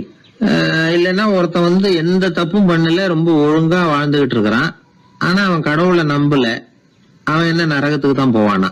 கடவுள் நம்பிக்கை உள்ள ஒரு திருடன் என்ன ஆவான், எங்க போவான். கடவுள் நம்பிக்கையே இல்லாத ஒரு நல்லவன் என்ன ஆவான், எங்க போவான். ஒருத்தன் இங்க கடவுள் நம்பிக்கையோட வாழறது முக்கியமா அல்லது நல்லவனா வாழறது முக்கியமா? இதுதான் இவர் கேட்ட கேள்வி. இதை கேட்டதும் அந்த பெரியவர் குழம்பி போட்டார். அவர் சொன்னது நியாயம் தானே. கடவுளை நம்புறவன் தான் சொர்க்கத்துக்கு போவான்னா பேசாம கடவுளை நம்பிக்கிட்டு இந்த உலகத்துல எல்லா தப்பும் பண்ணிட்டு இருக்கலாமே. பேச்சாளர் குழப்பத்தோட வீட்டுக்கு போனார், படுத்து தூங்கினாரு. ஒரு கனவு வந்தது. கனவுல அவர் ஒரு ரயில்ல வேகமா போயிட்டு இருக்கிறார். எதிரில் உட்கார்ந்து இருக்கிறவரை பார்த்து நாம இப்ப எங்க போறோம்னு கேட்டார். சொர்க்கத்துக்கு போயிட்டு இருக்கிறோம் அப்படின்னாங்களாம். ரயில் போய் நின்னுது. இவர் இறங்கினார். இங்க கௌதம புத்தர் இருப்பார், சாக்ரட்டிஸ் இருப்பார், அவங்கள பாக்குறதுக்கு ஒரு நல்ல வாய்ப்பு அப்படின்னு நினைச்சுக்கிட்டே அங்கேயும் இங்கேயும் பார்த்தார். அங்க யாருமே இல்ல. ஒரே பாலைவனம் மாதிரி இருக்குது. பச்சை இல்ல, பசுமை இல்ல, பூக்கள் இல்ல, மரம்லாம் மொட்டையா நிக்குது. எலும்பும் தோலுமா சில முனிவர்கள் அங்கேயும் இங்கேயுமா உட்கார்ந்து இருக்கிறாங்க. இவர் அவங்க கிட்ட போய் இந்த புத்தர், சாக்ரட்டிஸ் இவங்க எல்லாம் எங்க இருக்கிறாங்கன்னு கேட்டாராம். அப்படி யாரும் இங்க இல்லையே, அவங்க எல்லாம் யாரு அப்படின்னு திருப்பி கேட்டிருக்கிறாங்க. இவருக்கு அதிர்ச்சியா போச்சு. அப்படின்னா அவங்க எங்க போயிருப்பாங்க? உடனே ரயில் நிலையத்துக்கு ஓடி வந்தார். அப்பதான் நரகத்துக்கு ஒரு ரயில் புறப்பட்டு இருந்தது. அங்க இருந்து அதுல ஏறி உட்கார்ந்தார். ரயில் வேகமா போச்சு. நரகம் நெருங்க நெருங்க காற்று குளிர்ச்சியா வீச ஆரம்பிச்சுதான். வெளியில பசுமையா இருந்துதான். அழகான மலர்கள், அழகான நீர்நிலைகள், நந்தவனங்கள், ரொம்ப அருமையா இருக்குது. ரொம்ப அங்க இருந்தவங்க எல்லாம் ரொம்ப மகிழ்ச்சியா உல்லாசமா வேற இருந்திருக்கிறாங்க. எங்க பார்த்தாலும் ஆடல் பாடல் உற்சாகம். இவர் ரயில விட்டு இறங்கினார். அவருக்கு சந்தேகம், இதுவா நரகம் அப்படின்னு விசாரிச்சிருக்காரு. ஆமா, இதுதான் நரகம்னாங்களாம். எனக்கு ஒரு சந்தேகம் இருக்காரு. என்னன்னு கேட்டிருக்காங்க. கௌதம புத்தரும், சாக்ரட்டிஸும், லாவோஸும் இவங்க மாதிரி இன்னும் பல பேரும் கடவுள் நம்பிக்கை இல்லாதவங்க, அவங்க எல்லாம் இங்க இருக்கிறாங்களா அப்படிங்கறதுதான் என்னுடைய சந்தேகம் அப்படின்னாராம். இப்ப அவங்க சொல்லியிருக்கிறாங்க, இப்ப நீங்க பாக்குறீங்களே பசுமையும் பச்சை பயிர்களும் ஆடல் பாடல்களும் அழகிய மலர்களும், இது எல்லாமே கௌதம புத்தரும் சாக்ரட்டிஸும் அது மாதிரி மகான்களும் இங்க வர ஆரம்பிச்ச பிறகுதான் உண்டாக ஆரம்பிச்சது. இந்த பிரதேசத்தை அவங்க அப்படியே மாத்திவிட்டாங்க. இப்போலாம் இங்க இருக்கிறவங்க யாரும் சொர்க்கத்துக்கு போறதுக்கே ஆசைப்படுறது இல்ல அப்படின்னாங்களாம். இந்த அதிர்ச்சியிலேயே அந்த பெரியவர் கனவு கலைஞ்சி மூச்சுக்கிட்டார். இதுல இருக்கிற கருத்து என்னன்னா, நல்லவர்கள் எங்க இருக்கிறாங்களோ அந்த இடத்துக்கு பேரு தான் சொர்க்கம். சொர்க்கம் நரகம்ங்கிறதெல்லாம் ஆன்மீக பண்புகள், அவ்வளவுதான். ஒரு ஊர்ல ரெண்டு இணைபிரியாத நண்பர்கள். ஒருத்தன் கேட்டான், இப்ப கடவுள் நம்ம முன்னாடி உங்க 2 பேர்ல யாராவது ஒருத்தர் மட்டும் என்னோட சொர்க்கத்துக்கு வரலாம் அப்படின்னு கூப்பிட்டா நீ என்ன சொல்லுவேன்னு கேட்டானா. இவன் ரொம்ப பெருந்தன்மையா உன்னையே அழைச்சிட்டு போக சொல்லிடுவேன் அப்படின்னு இருக்கான். அப்படின்னா உனக்கு சொர்க்கம் வேணாமான்னு கேட்டிருக்கான் அவன். நீ என்னை விட்டுட்டு போனாவே அப்புறம் இந்த பூலோகமே எனக்கு சொர்க்கம் தாண்டா அப்படின்னு நானா இவன். அவர் ஒரு பெரிய குடும்பத்துல பிறந்தவர். இருக்கிற சொத்துக்கள் எல்லாத்தையும் வாரி வழங்கி விட்டு காட்டுக்கு புறப்பட்டார் தவம் செய்யறதுக்காக. இருந்தது பூராவும் கொடுத்துட்டார். இனிமே எதுவுமே இல்லை கொடுக்கறதுக்கு. அப்போ கடைசியா ஒருத்தன் கையை நீட்டினானா, ஐயா ஏதாவது கொடுங்கன்னு இருக்கான். அவர் பார்த்தார், கட்டி இருக்கிற வேட்டியை தவிர வேற எதுவுமே இல்லை. 8 முழம் பட்டு வேட்டி, ஜரிகை கரையோடு இருக்குது. கடைசியா அதை தான் எடுத்துக்கிட்டு அவர் புறப்பட்டு இருக்கார். அவர் பார்த்தார், எதிரில் அவன் பரிதாபமா நின்றுட்டு இருக்கிறான். அந்த 8 முழ வேட்டியை 2ஆ கிழிச்சார். 4 முழத்தை அவங்ககிட்ட கொடுத்தாரு. மீதி 4 முழத்தை தன்னுடைய இடுப்புல கட்டிட்டு அவர் காட்டுக்கு போயிட்டார். இவன் என்ன பண்ணான் தெரியுமா? கையில கிடைச்ச 4 முழத்தை எடுத்துக்கிட்டு கடை வீதிக்கு போனான். பழைய பட்டு வேட்டி, ஜருகை இதெல்லாம் விலைக்கு வாங்குற வணிகர் ஒருத்தர் இருக்கார். அவர்கிட்ட போனான். இதை விலைக்கு எடுத்துக்கிறீங்களா அப்படின்னு கேட்டிருக்கான். அவர் வாங்கி பார்த்துருக்கார். ஆஹா, இது ரொம்ப அருமையான வேட்டி, விலை உயர்ந்த ஜருகை, இது ஏது உனக்கு அப்படின்னு கேட்டாரான். அவன் நடந்தது சொல்லியிருக்கான். அப்படின்னா ஒன்று செய்ய, இந்த வேட்டியோட இன்னொரு பாதியையும் மெதுவாக வாங்கிட்டு வந்துரு, உனக்கு நிறைய பணம் தர்றேன் அப்படின்னாரான் அந்த வணிகர். இவன் கொஞ்சம் யோசனை பண்ணி பார்த்தான். கொஞ்சம் இருங்கத்தை வந்துடுறேன் அப்படின்னு சொல்லிவிட்டு நேராக காட்டுக்கு போனான். அவர் எங்கே இருக்காருன்னு தேடி கண்டுபிடிச்சான். அவர் ஒரு இடத்துல தவக்கோலத்தில் இருக்கிறார். கட்டியிருந்த இடவேட்டியும் அவர் அறியாமல் நழுவி கீழே விழுந்து கிடக்குது. இவனுக்கு ரொம்ப வசதியாக போச்சு. அவரை கேட்க வேண்டிய அவசியமே இல்லை. மெதுவாக சத்தம் போடாமல் அடி மேலே அடி வச்சு நெருங்கினான். அவர் கண்ணை மூடிக்கிட்டு அவர் பாட்டு நின்றுட்டு இருக்கிறார். இவன் மெதுவாக போய் கீழே கிடந்த அந்த துணியை எடுத்துக்கிட்டு சத்தம் போடாமல் திரும்பி நடந்தான். ஒரு 2-3 அடி எடுத்து வச்சிருப்பான். அப்படி ஓட ஆரம்பிக்கிற சமயத்தில் அவன் காலில் கீழே கிடந்த முள்ளு ஒன்று நறுக்குன்னு தச்சு விட்டுது. வலி தாங்க முடியாமல் அம்மான்னு கத்தியிருக்கான். இந்த சத்தத்தினால கண்ணை மூடி நின்றுகிட்டு இருந்த அவரோட தவம் கலைஞ்சது. மெல்ல கண்ணை திறந்து பார்க்குறார். தன் இடையில இருந்த வேட்டி அவன் கையில் இருக்கு. இப்போ அவர் நினைக்கிறார், என்ன நினைக்கிறாருன்னா, இந்த வேட்டி மீது நான் வைத்த ஆசையல்லவா அவனை திருடனாக ஆக்கிவிட்டது அப்படின்னு நினைச்சாராம். இந்த வேட்டி மேல நாம வச்ச ஆசை அவனை திருடும்படி ஆக்கிவிட்டதே அப்படின்னு நினைச்சாராம். இது எப்பேற்பட்ட மனநிலை அப்படிங்கிறத கொஞ்சம் யோசனை பண்ணி பாருங்க. தான் ஒரு பொருள் மேல வச்ச பற்று இன்னொரு மனிதன் திருடனாக ஆகிறதுக்கு காரணம் ஆயிட்டுதேன்னு நினைக்கிறார். அப்படி நினைச்ச அந்த பெரியவர் யார் தெரியுமா? அவர் தான் மகாவீரர். இழந்துட்டேங்கிறிய, நீ என்னத்தை கொண்டுகிட்டு வந்த எங்க இழந்துடுறதுக்கு? நீ என்னத்தை உண்டாக்குன இது அழிஞ்சுட்டுதுன்னு சொல்றதுக்கு? இதுதான் அவருடைய சிந்தனை. இன்றைக்கு நம்ம சிந்தனையெல்லாம் வேற மாதிரி இருக்குது. ஒருத்தன் நடுத்தருவில் உட்காந்து அழுதுகிட்டு இருந்தான். அந்த வழியா வந்தவர் ஒருத்தர், ஏன்பா அழறேன்னு கேட்டாராம். 5 ரூபா சார், இந்த இடத்துல விழுந்துட்டுது, ரொம்ப நேரமா தேடுறேன், கிடைக்காது போல இருக்கு அப்படின்னு சொல்லிவிட்டு அழறான். எப்போ தொலைஞ்சதுன்னு கேட்டாராம் அவரு. அது எனக்கு தெரியாது சார், பணத்தை தொலைச்சவன் தேடி பார்த்துட்டு போயிட்டான், நான் அவனுக்கு பின்னாடி தேட வந்தவன் அப்படின்னு நானா. இவன் அள்ள அள்ள குறையாதது அட்சய பாத்திரம், அது நமக்கு தெரியும், கேள்விப்பட்டிருக்கிறோம். ஆனா போட போட நிரம்பாத ஒரு பாத்திரம் உண்டு.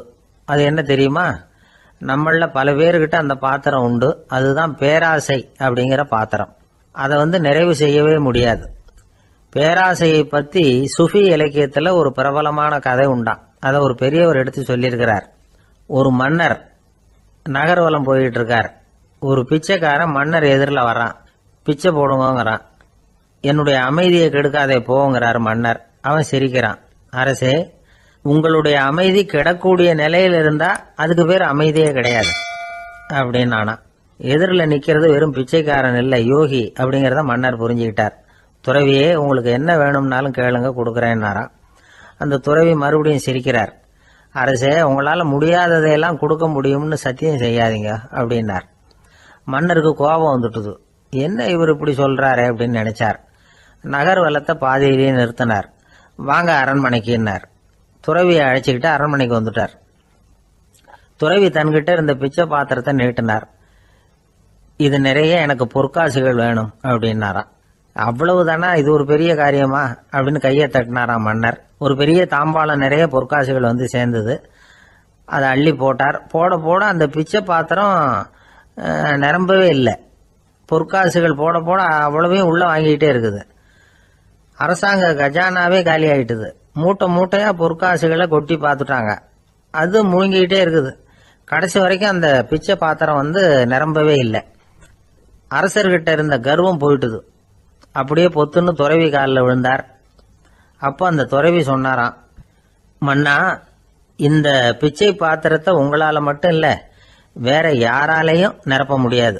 அதுக்கு என்ன காரணம்னா, இது சாதாரண பிச்சை பாத்திரம் இல்லை, பேராசைகளோட வாழ்ந்து செத்து போன ஒரு மனிதனின் மண்டை ஓடுது அப்படின்னாராம். பாருங்க, இதுதான் அந்த சுஃபி இலக்கிய கதை. செத்த பிறகும் நிறைவு இல்லைன்னா அது எப்பேற்பட்ட பேராசையா இருக்கும்னு யோசிச்சு பார்த்துங்க. நம்மால் ஒருத்தர் கல்யாணம் பண்ணிக்க பொண்ணு பார்த்துக்கிட்டு இருந்தார். அழகு, அறிவு, படிப்பு எதுவும் தேவையில்லை, பணம் மட்டும் இருந்தா போதும் அப்படின்னு பார்க்குறவங்க கிட்ட எல்லாம் சொல்லி வச்சார். ரொம்ப நாளைக்கு அப்புறம் ஒரு பணக்காரர் கிடைச்சார். அவர் சொன்னார், இதை பாருங்க, எனக்கு 20 வயசுல ஒரு மகள், அவளை நீங்க கல்யாணம் பண்ணிக்கிட்டா 2 லட்சம் பணம் கொடுப்பேன். 25 வயசுல ஒரு பொண்ணு, அவளை கல்யாணம் பண்ணிக்கிட்டா 2.5 லட்சம் தருவேன். 30 வயசுல ஒரு பொண்ணு இருக்கா, அவளை கல்யாணம் பண்ணிக்கிட்டா 3 லட்சம் தருவேன். என்ன சொல்ற அப்படின்னாராம். இவன் கொஞ்ச நேரம் யோசிச்சு பார்த்துருக்கான். அதுக்கப்புறம் மெதுவாக அவரை நிமிந்து பார்த்து, ஏன் சார், உங்ககிட்ட 50 வயசுல ஏதாவது பொண்ணு இருக்கா அப்படின்னு கேட்டானா. ஒரு ஊர்ல ஒரு ஞானி இருக்கிறார். ரொம்ப பெரிய ஞானி. ரொம்ப வயசாயிட்டுது. கடைசி காலத்தில் அவர்கிட்ட சில பேர் வந்தாங்க. உங்க குரு யார் அப்படின்னு கேட்டாங்க. அவர் நிமிந்து பார்த்தார். எனக்கு ஆயிரக்கணக்கான குருமார்கள் உண்டு, அவங்க பேரெல்லாம் சொல்லணும்னா இந்த காலம் பத்தாது, ஆனால் முக்கியமான ஒரு 3 பேரை பற்றி மட்டும் உங்களுக்கு சொல்கிறேன் அப்படின்னாராம். அப்புறம் சொன்னார், அந்த 3 பேரில் ஒருத்தன் ஒரு திருடன். ஒரு சமயம் ஒரு பாலைவனம் வழியாக நான் போய்கிட்டு இருந்தேன். அப்போது வழி தவறி போய் ஒரு கிராமத்துக்கு போயிட்டேன். அது இருட்டு நேரம், நடு ராத்திரி, ஊரே உறங்கி போச்சு. அந்த நேரத்தில் ஒரு ஆள் மட்டும் ஒரு வீட்டு சுவத்தில் ஏதோ பண்ணி உள்ளே நுழையிறதுக்கு முயற்சி பண்ணிகிட்டு இருக்கிறான். அவங்கிட்ட போய் நான் இன்னைக்கு இங்கே எங்கே தங்க முடியும் அப்படின்னு கேட்டேன். அதுக்கு அவன், இந்த ராத்திரி வேளையில் அது ரொம்ப சிரமம், ஒரு திருடனோட உங்களால் தங்க முடியும்னா நீங்கள் என்னோட தங்கலாம் அப்படின்னா. நான் அவங்க கூட 1 மாதம் தங்கியிருந்தேன். ஒவ்வொரு நாள் ராத்திரியும் இப்போ நான் என்னுடைய வேலைக்கு போகிறேன், நீங்கள் ஓய்வு எடுத்துக்கோங்க அப்படின்னு சொல்லிவிட்டு போவான். அவன் திரும்பி வந்த உடனே உனக்கு ஏதாவது கிடைச்சிதான்னு நான் கேட்பேன். அதுக்கு அவன் இன்னைக்கு ராத்திரி ஒன்றும் இல்லை, நாளைக்கு மறுபடியும் முயற்சி பண்ணுவேன் அப்படின்பா. எப்பவும் அவன் நம்பிக்கை இழந்ததே கிடையாது, எப்பவும் சந்தோஷமாகவே இருப்பான். நானும் ரொம்ப காலமாக தியானம் பண்ணிக்கிட்டே இருந்தேன், ஒன்றுமே நடக்கலை. ஆனால் நான் என்ன பண்ணேன் தெரியுமா, மனசு வருத்தப்படும், நம்பிக்கை இழந்துருவேன். அப்போல்லாம் அந்த திருடனுடைய விடாமுயற்சி தான் ஞாபகத்துக்கு வரும். அதனால் அந்த திருடன் எனக்கு ஒரு குரு. என்னுடைய 2வது குரு யாருன்னா அது ஒரு நாய். இது எப்படின்னா, ஒரு சமயம் எனக்கு ரொம்ப தாகமாக இருந்தது. ஒரு நதியை நோக்கி போயிட்டு இருந்தேன். அப்போ ஒரு நாயும் வந்தது, அதுக்கும் தாகம். ஓடி வந்து ஆற்றை பார்த்தது. அதோட நிழல் வந்து ஆற்றுல தெரிஞ்சுது. அதை பார்த்ததும் பயந்துட்டுது. அதாவது அது தன்னுடைய சொந்த உருவத்தையே கண்டு பயந்தது. அதை பார்த்து குறைக்குது, திரும்பி ஓடிச்சு. ஆனால் அதுக்கு தாகம் அதிகமாக இருந்ததுனால அது மறுபடியும் திரும்பி வந்தது. பார்த்தா மறுபடியும் தண்ணியில் நாயோட உருவம் தெரியுது. இப்படி சில தடவை பண்ணிச்சு. இருந்தாலும் கடைசியில் தண்ணியில் குதிச்சுட்டுது துணிஞ்சி. இப்படி குதித்த உடனே அதோட உருவமும் மறைஞ்சுட்டுது. இதை பார்த்தேன். நான் என்ன புரிஞ்சுக்கிட்டேன்னா, எவ்வளவுதான் பயம் இருந்தால் கூட ஒருத்தன் தைரியமாக காரியத்தில் இறங்கணும் அப்படிங்கிறத புரிஞ்சுக்கிட்டேன். இந்த போதனை அந்த நாய்கிட்ட இருந்து எனக்கு கிடைச்சிது. இது ஒன்று. அடுத்தது என்னுடைய 3வது குரு யாருன்னா அது ஒரு சின்ன குழந்தை. நான் ஒரு சமயம் ஒரு நகரத்துக்கு போனேன். அங்கே ஒரு குழந்தை எரிகிற மெழுகுவத்தி ஒன்று எடுத்துக்கிட்டு வந்தது. நான் அந்த குழந்தைய பார்த்து வேடிக்கையாக கேட்டேன், ஏன் பாப்பா இந்த மெழுகுவத்தியை நீயாவே கொளுத்துனியா அப்படின்னு கேட்டேன். ஆமான்னுது அந்த குழந்தை. சரி, இந்த மெழுகுவத்தி முன்னாடி எரியாமல் இருந்தது, இப்போ எரியுது. இந்த மெழுகுவத்திக்கு வெளிச்சம் எங்கேருந்து வந்தது, அதை எனக்கு காட்ட முடியுமா அப்படின்னு கேட்டேன் அந்த குழந்தைகிட்ட. இதுக்கு அந்த குழந்தை சிரிச்சுக்கிட்டு அந்த மெழுகுவத்தியை ஊதி அணைச்சுட்டுது. அதுக்கப்புறம் என்னை பார்த்து கேட்டுது, இப்போ இந்த மெழுகுவத்தியின் வெளிச்சம் போனதை பார்த்தீங்க இல்லையா, அது எங்கே போச்சுன்னு எனக்கு சொல்லுங்க அப்படின்னுது. அந்த குழந்தை இப்படி கேட்டதும் என்கிட்ட இருந்த ஆணவம் அழிஞ்சுட்டுது. நான் படித்ததெல்லாம் அந்த வினாடியில் சுக்கு நூறாக போயிட்டுது. என்னுடைய முட்டாள்தனத்தை நான் உணர்ந்தேன் அப்படின்னு இவ்வளவு அந்த ஞானி விவரமாக சொன்னாராம். அதனால் நாம் இன்னார்கிட்டே இருந்து தான் இதை கற்றுக்கணுங்கிறது இல்லை, யாருக்கிட்டே இருந்தும் எதையும் கற்றுக்கலாம். நம்மால் ஒருத்தன் ஒரு நாய் வளர்த்துக்கிட்டு இருந்தான். அந்த நாய்க்கு வால் கிடையாது, யாரோ ஏற்கனவே வெட்டி எடுத்துட்டாங்க. இந்த நாய் தான் சார் எனக்கு குரு, அதுகிட்டே இருந்து கூட நான் பாடம் கற்றுக்கிட்டு இருக்கிறேன் அப்படின்னா. அப்படி என்ன கற்றுக்கிட்டேன் இந்த வால் இல்லாத நாய்கிட்டே இருந்து அப்படின்னு கேட்டோம். நாம் யாருக்கிட்டையும் வாலாட்டக்கூடாது அப்படிங்கிற பாடத்தை அதுகிட்டே இருந்து தான் நான் கற்றுக்கிட்டேன் அப்படின்னா. விவசாயிகள் அவங்க விவசாயம் முன்னேறி இருக்கிற அளவுக்கு விவசாயிகளுடைய வாழ்க்கை தரம் முன்னேறல. அந்த அளவுக்கு அவர்கள் நாட்டுக்காக உழைச்சிக்கிட்டு இருக்கிறாங்க. அந்த காலத்திலே அதை பற்றி ஒரு கதை சொல்றது உண்டு. ஒரு வயசான ஆள் நிலத்துல ஏறு ஊதுகிட்டு இருந்தாராம். கிழிஞ்சு போன ஒரு சின்ன துண்டை தான் இடுப்புல கட்டியிருந்தாராம். தலையில ஒரு கந்தலை சுத்தி இருந்தார். உடம்பு பூரா சேரு, ரொம்ப ஏழை. ஏறு ஓட்டிட்டு இருக்கிறவர் வேற எப்படி இருப்பார்? இருந்தாலும் அந்த ஆள் ரொம்ப ஜாலியா பாட்டு பாடிக்கிட்டே ஏறு ஊதுகிட்டு இருந்தாராம். உடம்புலதான் அவர் ஏழையை தவிர மனசுல ஒரு ஏழையா தெரியல. அந்த சமயத்துல அந்த நாட்டு ராஜா அந்த பக்கமா குதிரை மேல வந்தாராம். வேட்டைக்கு போயிட்டு பரிவாரங்களோட திரும்பி வந்துகிட்டு இருக்கிறார். ரொம்ப செல்வ செழிப்புல இருக்கிற ராஜா அவர். அவரு இந்த வயசான விவசாயியை பார்த்திருக்கார். இந்த ஆள் ரொம்ப ஏழைங்கிறது அவர் பார்த்தாவே பளிச்சுன்னு தெரியுது. கட்டிக்கிறதுக்கு நல்ல துணி இல்லை, உடம்போ இழைச்சி போயிருக்குது, வயறு முதுகுல போய் ஒட்டிட்டு இருக்கு, கண்ணு குழு விழுந்து போயிருக்குது. ஆனாலும் முகத்தை பார்த்தா சந்தோஷமா இருக்கிற மாதிரி இருக்கு. இவ்வளவு உற்சாகமா பாடிக்கிட்டு இருக்கிறாரு அப்படின்னு ஆச்சரியமா நினைச்சு பார்த்தார் அந்த ராஜா. சரி, அவர்கிட்ட கொஞ்சம் பேச்சு கொடுத்து பார்க்கலாம் அப்படின்னு முடிவு பண்ணார். ஐயா பெரியவரே, இப்படி கொஞ்சம் வர முடியுமான்னாராம். பொழுது போறதுக்குள்ள நான் இந்த வயல் பூரா உழவு ஓட்டி ஆகணும், அதனால பேசுறதுக்கு நேரம் இல்லை அப்படின்னாராம் அந்த பெரியவர். என்ன அவ்வளவு அவசரமா? மீதி இருந்தா நாளைக்கு உழுதக்கூடாதா? அது சரி, உனக்கு எத்தனை ஏக்கர் நிலம் இருக்கு அப்படின்னு விசாரிச்சிருக்கார் ராஜா. எனக்குன்னு சொந்தமா உள்ளங்கை அளவு கூட நிலம் கிடையாது. இது எங்க முதலாளியோட நிலம். இதை பூராவும் உழுது முடிச்சாதான் அவர் கூலி கொடுப்பார். நான் கூலிக்கு உழுதுகிட்டு இருக்கிறேன். உங்ககிட்ட பேசிக்கிட்டு இருந்தா அவருக்கு துரோகம் பண்ணது மாதிரி ஆயிடும் அப்படின்னாராம். ராஜா குதிரை விட்டு கீழே இறங்கினார். வரப்புல நடந்து அந்த பெரியவர்கிட்டயே போனாராம். சரி, ஒரு நாள் பூரா உழுதான் உனக்கு எவ்வளவு கூலின்னு கேட்டிருக்கார். 8 அணா கூலி கிடைக்கும்னாராம் அவர். இது ரொம்ப காலத்துக்கு முன்னாடி நடந்த ஒரு சம்பவங்கிறதுனால அப்ப 8 அணா கூலிங்கிறது ரொம்ப பெருசு. இருந்தாலும் அதுவும் அந்த ராஜாவுக்கு பெரிய கூலியா தெரியல. இவ்வளவுதானா, இதை வச்சுக்கிட்டு நீ எப்படி காலம் தள்ளுற அப்படின்னாராம். ஒன்னும் கவலை இல்லை அப்படின்னாராம் அவரு. ராஜாவுக்கு ரொம்ப ஆச்சரியமா போச்சு. 8 அணா கூலி வாங்குற இந்த ஆளு கவலை இல்லாம இருக்கிறார், ஏராளமான வசதியோட இருக்கிறன்னா கவலை இல்லாம வாழ முடியலையே அப்படின்னு நினைச்சு பார்த்திருக்கார். அது சரி, 8 அணாவில் எப்படி குடும்பம் நடத்துற அப்படின்னு கேட்டாராம். எனக்கு கிடைக்கிற 8 அணாவில் 2 அணா குடும்பத்துக்கு செலவழிக்கிறேன், 2 அணா பழைய கடனுக்கு கொடுக்குறேன், 2 அணா தர்மம் செய்யறேன், 2 அணா வட்டிக்கு கொடுக்குறேன், ஒரு குறையும் இல்லைன்னாராம். ராஜாவுக்கு ஒன்றும் புரியல. எனக்கு ஒன்றும் புரியலேன்னு இருக்காரு. ஐயா, எனக்கும் என் மனைவிக்கும் 2 அணா செலவாகுது. வயசான அம்மா அப்பா இருக்கிறாங்க, சின்ன வயசுல என்னை காப்பாத்தினவங்க அவங்க. அந்த கடனுக்கு 2 அணா செலவாகுது, அது பழைய கடன். என் தங்கச்சி ஒருத்தி ஆதரவு இல்லாத நிலைமையில தன்னுடைய மகனோட என் வீட்டுல இருக்கிறா, அவளுக்கும் அவள் மகனுக்கும் 2 அணா செலவு பண்றேன், அது தர்மம்.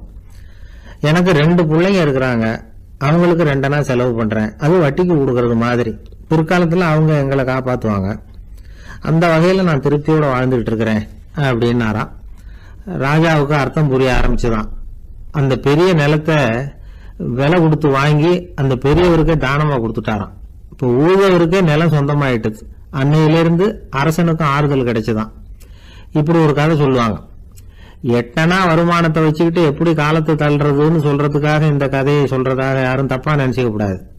கிடைக்கிறத எப்படி பங்கு போடுறார், எப்படி திருப்தியா வாழறார் அப்படிங்கிறது தான் முக்கியம். அது மாதிரி இன்றைக்கு இந்த பொங்கல் திருநாள்ல உழவர்கள் மனசு மகிழ்ச்சியா இருந்ததுன்னா அது எல்லாரும் மகிழ்ச்சியா இருக்கிறது மாதிரி அர்த்தம். அதனால அவர்கள்ட்ட இருந்து நாம பாடம் கத்துக்கணும். சில உழவர்கள் தங்கள் நிலத்துல விளையறத தாங்கள் சாப்பிட மாட்டாங்க, அடுத்தவங்கள்ட்ட வித்துட்டு சந்தையில போய் வேற அரிசி வாங்கிட்டு வந்துதான் இவங்க சாப்பிடுவாங்க. அப்படிப்பட்ட விவசாயிகள்லாம் இது உண்டு. பங்கிடுகிற பண்பை உழவர்கள்ட்ட இருந்து கற்றுக்கொள்ளுங்கள் அப்படிம்பாங்க. ஒரு ஆள் நிம்மதியா மகிழ்ச்சியா இருந்தானா, உங்க நிம்மதிக்கும் மகிழ்ச்சிக்கும் என்ன காரணம்னு கேட்டிருக்காரு இன்னொருத்தர். என்கிட்ட இருந்தது பூராவையும் என் பிள்ளைங்களுக்கு சமமா பங்கு போட்டு கொடுத்துட்டேன், எனக்குன்னு எதுவுமே வச்சுக்கல, அதுதான் நிம்மதிக்கு காரணம்னு இருக்கான். உங்ககிட்ட இருந்தது எவ்வளவு இருந்தது அப்படின்னு கேட்டிருக்காரு அவரு. மொத்தமா ஒரு 50,000 ரூபாய் இருக்கும் அப்படின்னு இருக்கான். அவ்வளவும் பணமாவே இருந்ததா அப்படின்னு கேட்டிருக்காங்க அவங்க. இல்லைங்க, அவ்வளவும் கடன், அததான் பிரிச்சு கொடுத்துருக்கான் பிள்ளைங்க கிட்ட அப்படின்னு நானா. அவன் மனித நேயம்ங்கிறத பத்தி சொல்லுவாங்க. மனித நேயம் ஏன்னா ஒரு கணவன் கணவனா இருக்கணும், மனைவி மனைவியா இருக்கணும். ஒரு மனுஷன் இன்னைக்கு மனிதன் மனிதனாக இல்லை, மனித நேயம் குறைஞ்சி போச்சு. இது குடும்ப உறவுகள்லாம் ரொம்ப மாறி போச்சுன்னு சொல்ல. இப்போ நாகரிகத்தில் அப்படி தான் இருக்குது. ஒரு இதில் ஒருத்தன் என்ன பண்ணியிருக்கிறான், ஒரு சின்ன பையனை கொண்டு வந்தானா. ஒரு சின்ன பையன் பக்கத்தில் இருக்கான். ஒரு பெரியவர் கேட்டிருக்காரு, யாரப்பா அந்த பையன் அப்படின்னு கேட்டிருக்காரு. இவன் சொன்னான்னா, இந்த பையன் எனக்கு தூரத்து உறவுன்னு இருக்கான். சரி, தூரத்து உறவுன்னா எப்படி அப்படின்னு கேட்டிருக்கான். இந்த பையன் எங்கள் அப்பாவுக்கு 8வது புள்ள அப்படின்னு நானா. கூட பிறந்தவனே அவ்வளோ தூரமாக போயிட்டான், 8வதாக பிறந்தான். அப்படி இருக்கு குடும்ப உறவுகள்ங்கிறது.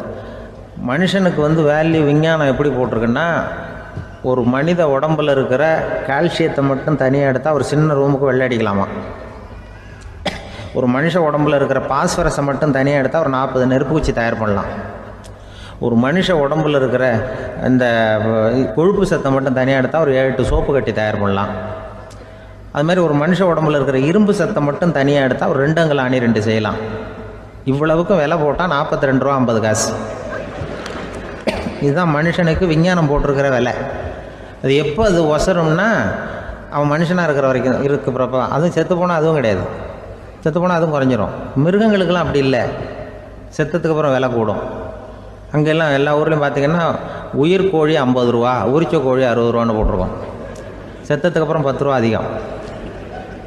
மனுஷன் நீ உயிர் மனுஷன் 42 ரூபா 50 காசு, செத்ததுக்கு அப்புறம் 52 ரூபான்னா நீயே வச்சுக்கிடாது, எனக்கு இது கண்டுபிடும். அவன் எப்போ அவனுக்கு வேல்யூ கூடும்னா, மனிதன் மனிதனாக வாழும்பொழுது தான் வேல்யூ கூடும். குடும்பத்தில் அந்த அந்த பாசத்தோடு வாழணும்னு கடவுள்கிட்ட கேட்டு சொன்னாங்களே, அதுதான். இந்த சமூகங்கிறதும் ஒரு பெரிய குடும்பம்தான். அதனால தான் இந்த நாட்டுக்கு உள்ள பெருமையை எல்லாரும் ஒற்றுமையாக இருந்தால் எதையும் சாதிக்கலாம்ங்கிறது தான் இந்த நாட்டுக்கு உள்ள பெருமை. அப்படி நிரூபித்தோம். அதனால் சமூகங்கிறதும் ஒரு குடும்பம் மாதிரி இருக்கிறது தான் பெருசு. இப்போ சில இதெல்லாம் இப்போ ஜாதி மத வேறுபாடெல்லாம் நம்முடைய முன்னேற்றத்தை தடுக்கும். விலங்குகள் நம்மளோட மேலானது. அதான் ஒரு ஊரில் ஒரு சிவன் கோயில் இருந்து தான். சிவன் கோயிலில் அந்த புறாவெல்லாம் வளர்ந்துக்கிட்டு இருந்திருக்கு. அந்த மாடத்தில், சிவன் கோயில் மாடத்தில் புறாவெல்லாம் கூடியிருந்திருக்கு. உடனே அதுக்கு கும்பாபிஷேகம் பண்ணுறதுக்காக ஊரில் திட்டம் போட்டாங்க. சிவன் கோயிலுக்கு வெள்ளடிக்க ஆரம்பித்தாங்க. வர்ணம் பூச ஆரம்பித்ததும் அதுக்கு சாரம் கட்டுவாங்கல்ல, அந்த குச்சியெல்லாம் வச்சு சாரம் கட்டுவாங்க. உடனே இந்த புறாவெல்லாம் என்ன பண்ணிச்சான், இனிமேல் நம்ம இங்கே வெள்ளை அடிக்கிறாங்க, கும்பாபிஷேகம் வருது, நம்ம இங்கே குடியிருக்க முடியாது, எதிர்த்தாப்புல எங்கே போகலான்னு பார்த்துருக்கு. இந்த உயரம் கோபுரத்தில் இருந்த புறாவெல்லாம் எதிர்த்தாப்புல ஒரு மாதா கோயில் இருந்திருக்கு, சர்ச்சு. அங்கே சில மாடங்களில் புறாவெல்லாம் இருக்குது, சில மாடம் இருக்குது.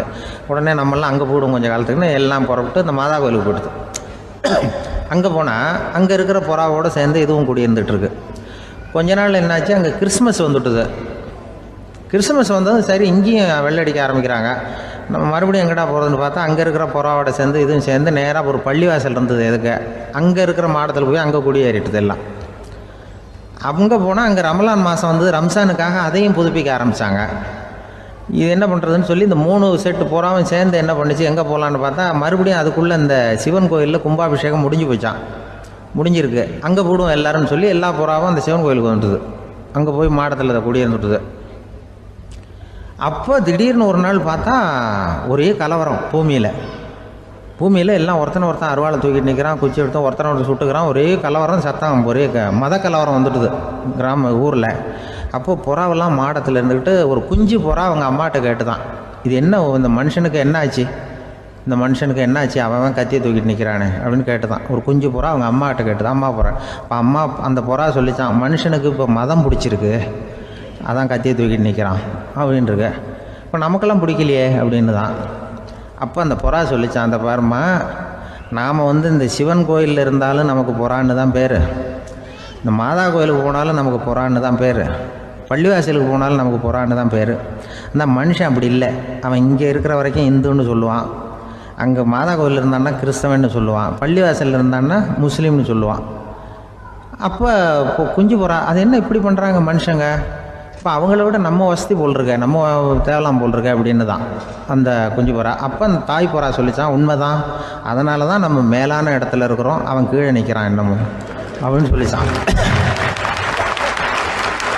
இதுதான் அந்த குடும்பம்ங்கிறது, சமுதாயம்ங்கிறது ஒரு பெரிய குடும்பம். அது இந்த புறாகிட்டேருந்து மனுஷன் கற்றுக்க வேண்டியிருக்கு. அப்படி இருக்குது இன்றைக்கி மனுஷனுடைய நிலைமை.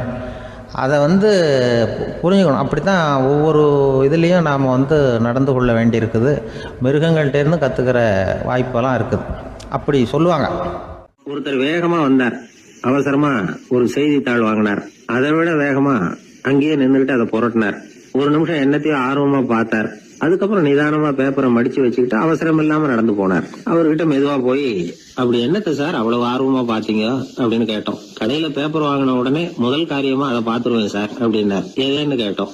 அதுதான் சார் ராசி பலன், அதை பார்த்தாதான் எனக்கு எல்லாமே சரியா ஓடும் அப்படின்னார். அது சரி சார், ராசி பலன்ல என்ன போட்டிருக்கு அப்படிங்கறத பாக்குறீங்க, சரி அதுல போட்டிருக்கிறது பிரகாரம் அன்னைக்கு சரியா நடக்குதா அப்படின்னு கேட்டோம். நடக்குதா இல்லையான்னு எல்லாம் சரி பார்த்துட்டு இருக்க மாட்டேன் சார், காலையில அதை பார்க்கணும், அதுல ஒரு ஆவல், அவ்வளவுதான். கிட்டத்தட்ட எல்லாருமே இதே மாதிரி ஒரு ஆர்வத்துலதான் அதை பார்த்துட்டு இருக்கிறாங்க.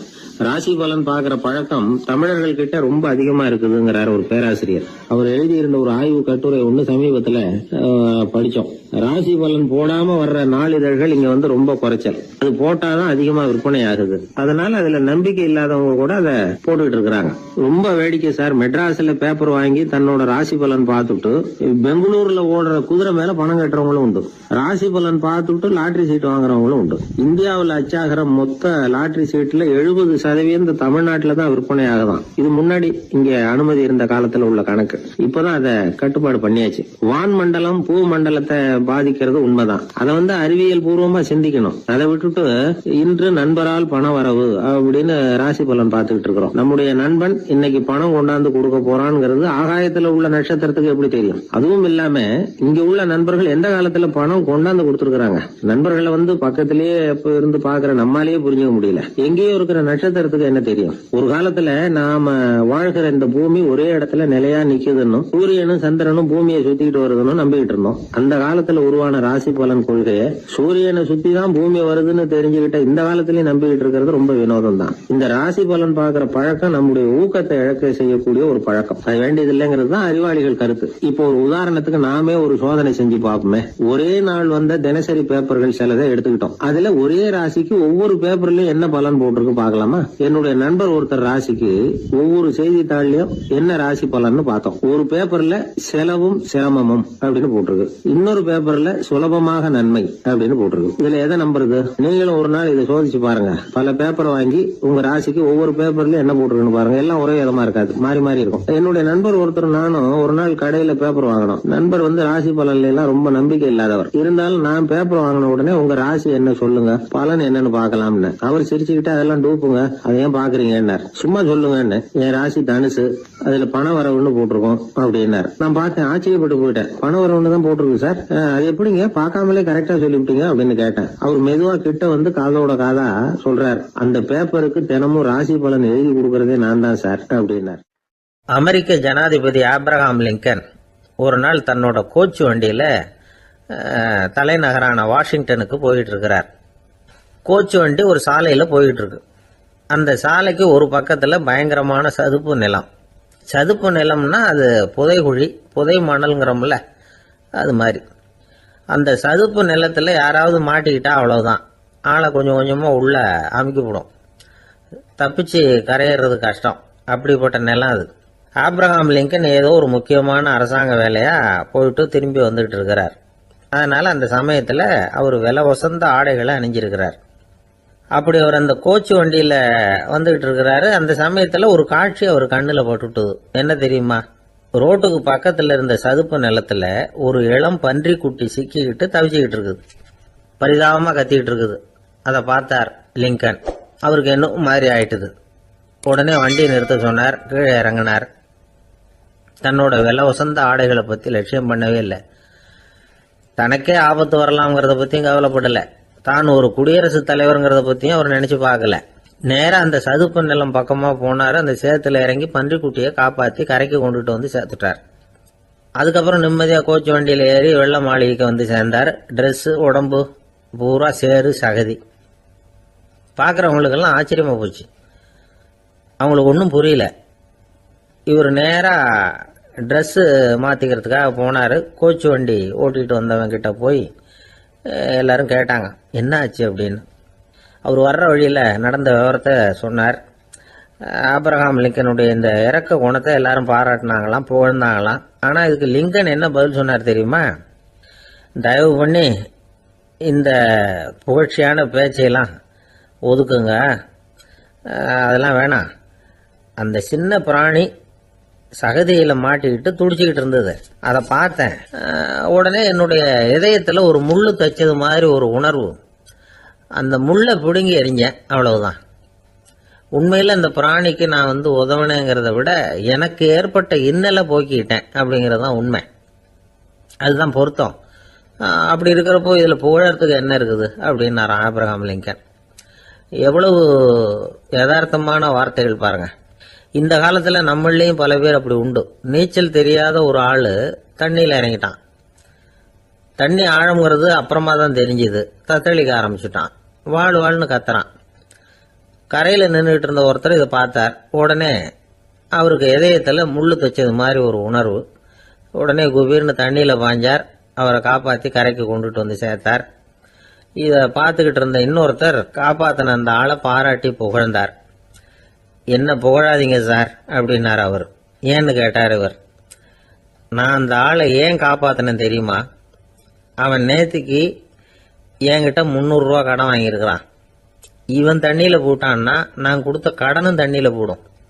அதனாலதான் விழுந்து காப்பாத்தினேன் அப்படின்னா அந்த ஆள். ஒரு ஊர்ல ஒருத்தர் இருந்தான். ஒரு நாள் காலையில எழுந்திருச்சான். ஒரு 10 ரூபாய் எடுத்து சட்டை பையில வச்சுக்கிட்டான். கடை தெருவுக்கு புறப்பட்டான். காய்கறி வாங்குறதுக்காக அவன் போகிறான். காய்கறி சந்தைக்கு போய் சேர்ந்தான். கத்திரிக்காய் 4 கிலோ கொடுங்கன்னா கொடுத்தாங்க. காசு கொடுக்கறதுக்காக சட்டப்பையில் கையை விட்டான். பணத்தை காணும். 10 ரூபாயை சட்டப்பையில் வச்சுக்கிட்டு தான் வந்தான். அது இப்போ அங்கே இல்லை. வழியில் எங்கேயும் அது விழுந்துடுது போல் இருக்கு. அல்லது யாராவது திருடர்கள் தெரியாமல் அதை எடுத்துக்கிட்டு போட்டாங்களா என்னன்னு தெரியல. எப்படியோ 10 ரூபாயை அவன் இழந்துட்டான். கையில் காசு இல்லை. அதனால் கத்திரிக்காயை திருப்பி கொடுத்துட்டு கவலையோட வீட்டுக்கு திரும்பி வந்தான். அதையே நினச்சிக்கிட்டு இருந்தான். அவனுக்கு துக்கம் அதிகமாக போச்சு. அழ ஆரம்பிச்சிட்டான். காய்கறிகள் வாங்கிட்டு வந்து ஆனந்தமாக சமைச்சு சாப்பிட்லாம்னு நினச்சோம். அது முடியாமல் போச்சேங்கிற கவலை அவனுக்கு. அதனால் அதை மறக்கவே முடியல. இது நடந்து கொஞ்ச நாள் ஆச்சு. அதே மனுஷன் இன்னொரு நாள் அதே மாதிரி புறப்பட்டான். பணத்தை எடுத்து பையில் வச்சுக்கிட்டான். காய்கறி சந்தையை நோக்கி போய்கிட்டு இருக்கிறான். இப்போ வழியில் ஒரு ஏழை பையனை பார்த்தான். தம்பி எங்கே போகிற அப்படின்னு கேட்டான். ஐயா பள்ளிக்கூடத்துக்கு போய்கிட்டு இருக்கிறேன் அவன். சரி அதுக்கே எவ்வளவு கவலையோடு போய்கிட்டு இருக்கிற அப்படின்னு விசாரித்தான் அவன். ஐயா நான் ரொம்ப ஏழை, வீட்டில் வசதி இல்லை, பரீட்சைக்கு பணம் கட்டணும், இன்றைக்கி கடைசி நாள், என்ன செய்கிறதுன்னு தெரியலன்னா. இவன் பார்த்தான். தாங்கிட்ட இருக்கிற பணத்தை எடுத்து அந்த பையன்கிட்ட கொடுத்தான். இதை வச்சுக்கோ, உடனே பணத்தை கட்டு, நல்லா படி, பரீட்சை எழுது அப்படின்னு சொல்லிவிட்டு திரும்பி வந்துட்டான். வெறுங்கையோடு திரும்பி வந்தோம். வீட்டில் கேட்குறாங்க எங்கே காய்கறின்னு வழக்கம் போல் கேட்டாங்க. இவன் நடந்ததை சொன்னான். இப்போ வீட்டில் இருந்தவங்க அவங்ககிட்ட ஒரு கேள்வி கேட்டாங்க. ஏங்க இதே மாதிரி முன்னாடி ஒரு தடவை காய்கறி வாங்க போய் வெறுங்கையோடு திரும்பி வந்தீங்க, இப்போவும் வெறுங்கையோடு தான் திரும்பி வந்திருக்கிறீங்க. ஆனால் முன்னாடி வந்தப்போ வருத்தமாக இருந்தீங்க, இப்போ உங்கள் முகத்தில் வருத்தம் தெரியலையே அப்படின்னு கேட்டிருக்கிறான். அதாவது வீட்டில் இருக்கிறவங்க கேட்டாங்களாம். இப்போ அந்த மனுஷன் யோசிக்க ஆரம்பித்தானான். இந்த 2 நிகழ்வுகளுக்கு என்ன வித்தியாசம்? போன தடவை அவன் பணத்தை இழந்தான், இந்த தடவை அவன் பணத்தை இழந்திருக்கிறான். போன தடவை யாரோ திருடிட்டு போயிட்டாங்க, இந்த தடவை அவனாவே ஒரு பையன் பேரில் இறக்கப்பட்டு எடுத்து கொடுத்துருக்குறான். அன்னைக்கு பணம் போயிட்டுதேன்னு வருத்தமாக இருந்தது, இன்னைக்கு பணம் போனாலும் மனசுக்கு மகிழ்ச்சியாக இருக்குது, நிறைவாக இருக்குது. கொஞ்சம் யோசிச்சு பாருங்கள். பணத்தை இழந்தது மகிழ்ச்சிக்கோ வருத்தத்துக்கோ காரணமாக இருக்க முடியாது. அப்படின்னா வேற எது காரணம்? அன்றைக்கு பணத்தை இழந்துட்டேன்னு அழுதான், இன்றைக்கு பணத்தை இழந்தாலும் மகிழ்ச்சியாக இருக்கிறான். ஆகவே மகிழ்ச்சிக்கும் துக்கத்துக்கும் இழப்பு காரணம் அல்ல, இழப்பு பற்றிய நம்முடைய அறிவு தான் காரணம் அப்படிங்கிறது பெரியவர்களுடைய கருத்து. எந்த பொருளும் நமக்கு கவலையை உண்டு பண்ணுறதில்ல, அந்த பொருள் பேரில் நாம் வைக்கிற பற்று தான் கவலையை உண்டு பண்ணுது. பொருள்கள் நம்ம விட்டுட்டு போயிட்டா நாம் அழுதுகிட்டு இருக்கிறோம், நாமே அதுகளை விட்டுட்டு வந்துட்டா மகிழ்ச்சியாக இருக்கிறோம். இந்த உண்மையை புரிஞ்சுக்கிட்டு நம்முடைய வாழ்க்கையை நல்ல விதமாக அமைச்சிக்கணும். ஒரு ஆள் அழுதுகிட்டு இருந்தான். ஏன்டா அழுகுறேன்னு கேட்குறார் ஒருத்தர். இழக்கிறதுக்கு எதுவும் இல்லை அதனால் அழறேன்னா. என்னடா சொல்கிறேன்னார். கிட்ட வாங்க சொல்கிறேன்னா. இந்த மணி பர்ஸை வேற ஒருத்தன் பாக்கெட்லேருந்து திருடுனேன், அப்புறம் தான் புரிஞ்சுது அவங்ககிட்ட இழக்கிறதுக்கு எதுவும் இல்லைங்கிறது. ஆமாங்க இது காலி பர்ஸு, அதனால் இப்போ அழுதுகிட்டு இருக்கிறேன், திருடியும் பிரயோஜனம் இல்லை அப்படின்னு சொல்லிவிட்டு அழுதானா. கப்பல் கடலில் போய்கிட்டு இருக்கு. புயல், சூறாவளி, அலையெல்லாம் பெருசு பெருசாக ரொம்ப உயரமாக உண்டாகுது. கடுமையான காற்றிலேயும் வேகமான அலைகள்லேயும் சிக்கி அந்த கப்பல் தடுமாறுது. திசை மாறி போச்சு. எந்த பக்கம் போயிட்டு இருக்கிறோம்னே தெரியல. அந்த கப்பலை செலுத்திக்கிட்டு இருந்த மாலுமி ரொம்ப சாமர்த்தியமாக செயல்பட்டார். தன்னுடைய அறிவாற்றலையும் திறமையையும் முழுமையாக பயன்படுத்தினார். அந்த கப்பலை கட்டுப்படுத்தினார். மெதுவாக அந்த சூறாவளியிலிருந்து கப்பலை காப்பாற்றி கரைக்கு கொண்டுட்டு சேர்த்துட்டார். மாலுமின்னு ஒருத்தர் இருந்ததுனால அந்த மரக்கலம் காப்பாற்றப்பட்டது. மாலுமின்னு ஒருத்தர் இல்லைன்னு வச்சுக்கோங்க, அந்த கப்பலோட கதி என்னவா இருக்கும் யோசிச்சு பாருங்க. ஒரு கோபக்காரனுடைய நிலைமையும் அப்படித்தானா. கோபக்காரன்கிறவன் ஒரு மாலுமி இல்லாத மரக்கலம் அப்படிங்கிறார் நபிகள் நாயகம். கொந்தளிக்கிற கடல்ல கொடுமையான அலைகளின் உச்சியில் அல்லல் படுகிற மரக்கலத்தை விட மோசமானது கோபக்காரனின் நிலைமை அப்படிங்கிறது அவருடைய கருத்து. அது மாதிரி இதுன்னு சொல்லல, அதை விட மோசம் இது அப்படிங்கிறார். ஏன் தெரியுமா? ஒரு கப்பல் கடல்ல தடுமாறினா அதை சரிப்படுத்த மாலுமி இருக்கிறார். அவர் தன்னுடைய சாமர்த்தியத்தினால அதை கட்டுப்படுத்தி சரியான வழிக்கு கொண்டுட்டு வந்துடுவார். ஆனால் கோபக்காரனுடைய நிலைமை அப்படி இல்லை அப்படிங்கிறார் நபிகள் நாயகம். மனித மனம் ஒரு மரக்கலம், அறிவு அதில் இருக்கிற மாலுமி. மாலுமி மரக்கலத்தை செலுத்துறான், அவனுக்கு கட்டுப்பட்டு அது ஓடுது. ஆனால் கோபக்காரனுங்கிற மனுஷங்கிட்ட அறிவுங்கிற மாலுமி சரியாக வேலை செய்ய மாட்டான். ஏன்னா கோபம் அந்த மாலுமியின் கண்களை அவிச்சிரும், காதுகளை கேட்காம பண்ணிவிடும். கண்ணையும் காதையும் மூடிவிட்டு கப்பலை ஓட்டுனா எப்படி ஓட்டுறது? அதனால் கோபக்காரன் மாலுமி இல்லாத மரக்கலம். இடி மின்னலில் மாட்டிக்கிட்டு கஷ்டப்படுற கப்பல் மாதிரி கஷ்டப்படுறான். பெரியவங்கள்லாம் என்ன சொல்கிறாங்க? உனக்கு கெடுதல் பண்ணவனுக்கும் நீ நன்மையை செய். எவருடைய விருப்பு வெறுப்பையும் பொருட்படுத்தாதே. பரம எதிரிக்கும் நீ நன்மை செய்ய ஆரம்பிச்சா உன்னுடைய தூய நிலையை பார்த்துட்டு அவனும் உனக்கு நெருக்கமான நண்பனாக ஆயிடுவான். இதுதான் பெரியவங்க நமக்கு சொல்லியிருக்கிறது. புனித குரான் சொல்றது என்ன? தீமையை நன்மையை கொண்டே நீர் தடுத்து கொள்ளும் அப்படின்னு சொல்லப்பட்டிருக்கு. அதில் இன்னா செய்தாரை ஒருத்தல் அவர் நாண நன்னயம் செய்து விடல் அப்படிங்கிறார் திருவள்ளுவர். செல்வந்தர் ஒருத்தர்கிட்ட ஒரு சிறுவன் வந்து ஆடு மேய்ச்சிக்கிட்டு இருந்தானா. பெரியவர் அவனை கூப்பிட்டு, நீ நேராக போய் ஒரு ஆட்டில் உள்ள ரொம்ப நல்ல பகுதி எதுவோ அதை எடுத்துக்கிட்டு வா அப்படின்னாரான். இவன் போனான். ஒரு ஆட்டு உடம்புல இருந்த நாக்கு, இருதயம், இது ரெண்டையும் எடுத்துகிட்டு வந்து கொடுத்தானான். பெரியவர் வாங்கி பார்த்தார்.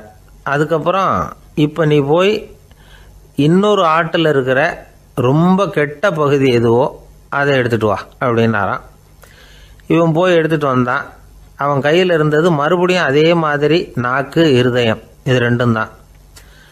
என்னது இப்பவும் அதையே கொண்டுட்டு வந்திருக்கிற அப்படின்னாரான் பெரியவர். இவன் சொன்னானா, ஒரு உடம்புல உள்ள ரொம்ப நல்ல பொருளும் இதுதான், ரொம்ப கெட்ட பொருளும் இதுதான் அப்படின்னானா.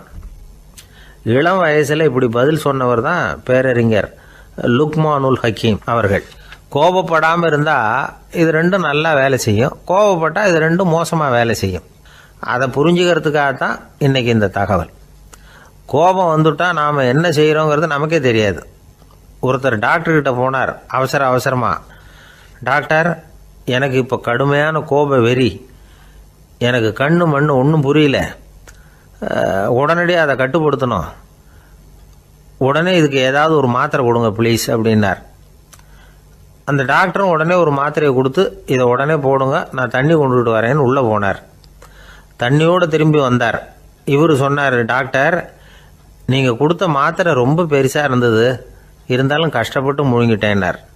டாக்டர் சந்தேகத்தோட மேசையை பார்க்குறார். பார்த்தா மாத்திரை அங்கேயே இருக்குது, பேப்பர் வெயிட்டை காணல. ஒரு பூங்கா, அங்க ஒருத்தர் நின்றுட்டு இருக்கிறார். ஏதோ ஆழ்ந்த யோசனையில இருக்கிறார். அந்த பக்கமா இன்னொருத்தர் வந்தார். இவரை கவனிச்சார். என்ன யோசனைன்னு கேட்டார். எப்படி எழுந்திருக்கிறதுன்னு யோசனை பண்ணிட்டு இருக்கிறேன்னாரு. அவர் கேட்டவருக்கு ஒரு மாதிரி ஆயிட்டது. ஏற்கனவே நின்றுகிட்டு இருக்கிற ஒருத்தர் எப்படி எழுந்திருச்சு நிக்கிறதுன்னு யோசிக்கிறாருன்னா அது ஆச்சரியம் தானே. அதுக்கப்புறம் இவர் யோசிக்க ஆரம்பிச்சார், என்ன இவர் இப்படி பேசுறாரு அப்படின்னு. கீழே விழுந்தாதானே எழுந்திருச்சு நிக்க முடியும். எழுந்திருக்கணும்னு நினைக்கிறவங்க முதல்ல கீழே விழணும். இவர் முதல்ல கீழே விழணும், அதுக்கப்புறம் தான் எழுந்திருக்கிறது எப்படின்னு சிந்திக்க முடியும். இந்த உலகத்துல எல்லாருமே கீழே விழுந்து எழுந்தவர்கள் தான்.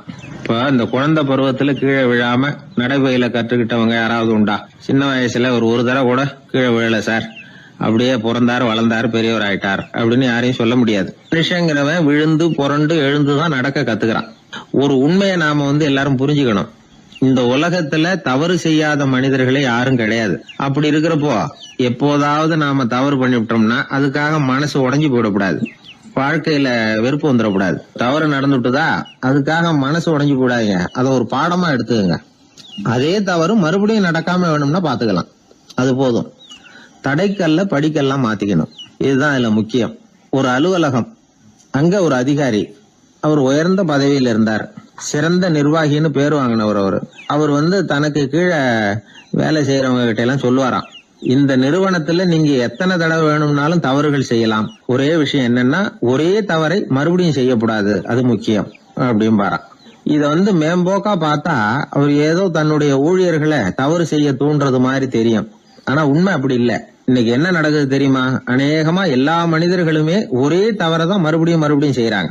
விளையாட்டு வீரர்கள் ஒரே மாதிரியான தவறுகளை திரும்ப திரும்ப செய்யறது உண்டு. கணக்கு எழுதுறவங்கள பாருங்க, ஒரே தப்ப மறுபடியும் செய்வாங்க. அலுவலகம் வருகிறவர்களை கவனிங்க, ஒரு நாள் தாமதமா வந்தா பரவாயில்ல, தினமும் தாமதமா வருவாங்க.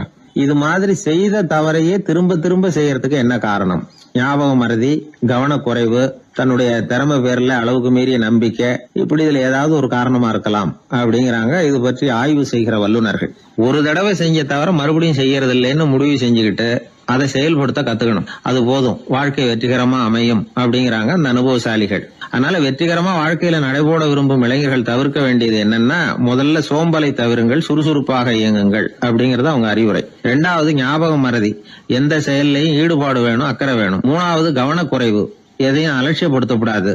4வது என்னால முடியாதது எதுவுமே கிடையாது அப்படிங்கிற அளவுக்கு மீறிய நம்பிக்கை அது ஆபத்துல கொண்டு போய் விட்டுரும். முதல் தவறு உங்களுக்கு ஒரு பாடமா அமையணும். ஒரு மனிதர் அவர் தன்னுடைய 2 காதலையும் கட்டு போட்டுக்கிட்டு வந்தார். அவருடைய நண்பர் அதை கவனிச்சுட்டாரு. என்ன சார் ஆச்சு, 2 காதலையும் கட்டு போட்டுருக்கீங்களே அப்படின்னு விசாரிச்சார். ஒண்ணுமில்ல சார், வீட்டுல ரொம்ப ஆர்வமா டிவியில கிரிக்கெட் மேட்ச் பாத்துக்கிட்டு இருந்தேன். இப்போ என்னுடைய மனைவி துணிகளுக்கு அயன் பண்ணிட்டு இருந்தாங்க. அயன் பாக்ஸ் அப்படியே வச்சுட்டு அடுப்பங்கரைக்கு போயிட்டாங்க. அந்த சமயம் பார்த்து டெலிபோன் பண்ணி அடிச்சது. அவசரமா ஓடி போய் அதை எடுத்து காதுல வச்சேன். அப்பதான் தெரியும் அது அயன் பாக்ஸ்ங்கிற விஷயம். சூடா இருந்ததா, சுட்டு விட்டுது அப்படின்னாரு. ஒரு காது சரி சார், 2 காது ஏன் அப்படி ஆச்சு அப்படின்னு கேட்டார். அதே ஆளு மறுபடியும் போன் பண்ணா சார் அப்படின்னாரு.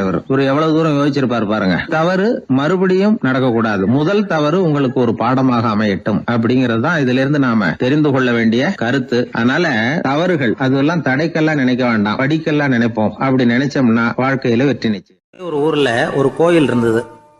ரொம்ப பழைய கோயில். உள்ள போறதுக்கே பயமா இருக்கும். எந்த நேரத்துல இடிஞ்சு விழுந்துருமோ அப்படிங்கிற பயம். அப்படி இருந்ததுனால யாரும் துணிஞ்சு சாமி கும்பிடுறதுக்கு அங்க போறதில்ல. கோயிலுக்கு வர்ற கூட்டம் கொஞ்சம் கொஞ்சமா குறைய ஆரம்பிச்சுட்டுது. கோயில் நிர்வாகிகள் எல்லாரும் கூடி உட்காந்து பேசினாங்க. என்ன பண்ணலாம்னு யோசனை பண்ணாங்க. எந்த இடம் மோசமா இருக்கோ அந்த இடத்த பழுது பார்த்தாங்க. அங்கே எங்கே வர்ணத்தை பூசி கொஞ்சம் அழகுபடுத்தி பார்த்தாங்க. ஏதோ இந்த ஊரில் கோயில்னு ஒன்று இருக்குது, அது மக்களுக்கு தெரியணும் அப்படிங்கிறதுக்காகத்தான் இப்படிலாம் பண்ணாங்க. இருந்தாலும் கோவில் இருக்கிற நிலைமை மக்களுக்கு தெரியும். அதனால் அங்கே வர்றது குறைச்சிக்கிட்டாங்க அவங்க. ஒரு கட்டத்தில் யாருமே வர்றதில்லை. நிலைமை அந்த அளவுக்கு ஆயிட்டுது. மறுபடியும் கோவில் நிர்வாகிகள் கூட்டம் நடந்தது. இந்த கூட்டம் கூட கோயிலுக்கு உள்ளே நடக்கலை. இடிஞ்சு விழுந்துருமோங்கிற பயம். அதனால் வெளியில தான் உட்காந்து கூட்டத்தை நடத்தினாங்க. ஏன்னா உள்ளே போகிறதுக்கு அவங்களுக்கும் துணிச்சல் கிடையாது. எந்த நேரமும் விழுந்துரும் போல இருந்தது. அது வழியாக போகிறவங்க கூட வேகமாக அந்த இடத்த கடந்து போக ஆரம்பிச்சிட்டாங்க. கோவில் நிர்வாகிகள் வெளியில் உட்காந்து கூட்டம் போட்டாங்க இல்லையா, அந்த கூட்டத்தில் 4 தீர்மானங்களை நிறைவேற்றினாங்க. அது என்ன 4 தீர்மானம்னா, முதல் தீர்மானம், இந்த கோவிலை இடிப்பது அப்படிங்கிற முடிவை இந்த கமிட்டி மிகவும் வருத்தத்துடன் ஏற்றுக்கொள்ளுகிறது அப்படின்னு நிறைவேற்றினாங்க. இதுக்கு பதிலாக இன்னொரு கோவிலை உடனடியாக கட்டி முடிச்சுடணுங்கிறது 2வது தீர்மானம். 3வது தீர்மானம் என்ன தெரியுமா? பழைய கோவிலின் கதவுகள், அதிலிருந்து பிரித்து எடுக்கிற செங்கல், இதையே புது கோவில் கட்டுவதற்கு பயன்படுத்தி கொள்ள வேண்டியது. பழைய கோவில் இருந்த மாதிரியே அதே வடிவத்தில் புது கோவிலையும் கட்ட வேண்டியது. பழைய கோவிலின் அஸ்திவாரத்தை அப்படியே வச்சுக்கிட்டு அதுக்கு மேலே நாம் கோயிலை கட்டிக்க வேண்டியது. இதுதான் 3வது தீர்மானம். இதையும் கமிட்டி முழு மனசோட ஏற்றுக்கிட்டது. இது வரைக்கும் சரி. இப்போ அந்த கமிட்டி 4வதாக ஒரு முக்கியமான தீர்மானத்தை கொண்டுகிட்டு வந்து அதையும் ஏகமனதாக நிறைவேற்றி விட்டது. அது என்ன தீர்மானம்னா, புதிய கோவில் கட்டி முடிக்கிற வரைக்கும் பழைய கோவிலை இடிக்கிறதில்லை அப்படிங்கிற தீர்மானம். எப்படி இருக்குது பாருங்க இது. பழசை இடிக்காத வரையில் அதே இடத்துல புதுசாக எப்படி கட்ட முடியும்? பல விஷயங்களில் நாம் நடந்துக்கிற முறையும் இப்படி தான் இருக்குதான். வாழ்க்கையில் முன்னேறணும்னு ஆசைப்படுவோம். அதே நேரத்தில் அந்த முன்னேற்றத்துக்கு எது தடையாக இருக்கோ அதை விட்டு விடுறதுக்கும் மனசு வராது. வெளிநாட்டில் ஒரு பெரிய விருந்து நடந்துக்கிட்டு இருந்துதான். எல்லாரும் மது கோப்பையும் கையுமா அலைஞ்சிக்கிட்டு இருக்கிறாங்க. ஒருத்தர் மட்டும் கையில் எதுவும் இல்லாமல் ரொம்ப நல்ல பிள்ளையா சாதுவா ஒரு ஓரமாக தனியாக உட்காந்துருக்கிறார். அவர்கிட்ட நெருங்கி வாங்க மது சாப்பிடலாம் அப்படின்னு கூப்பிட்டாங்களாம்.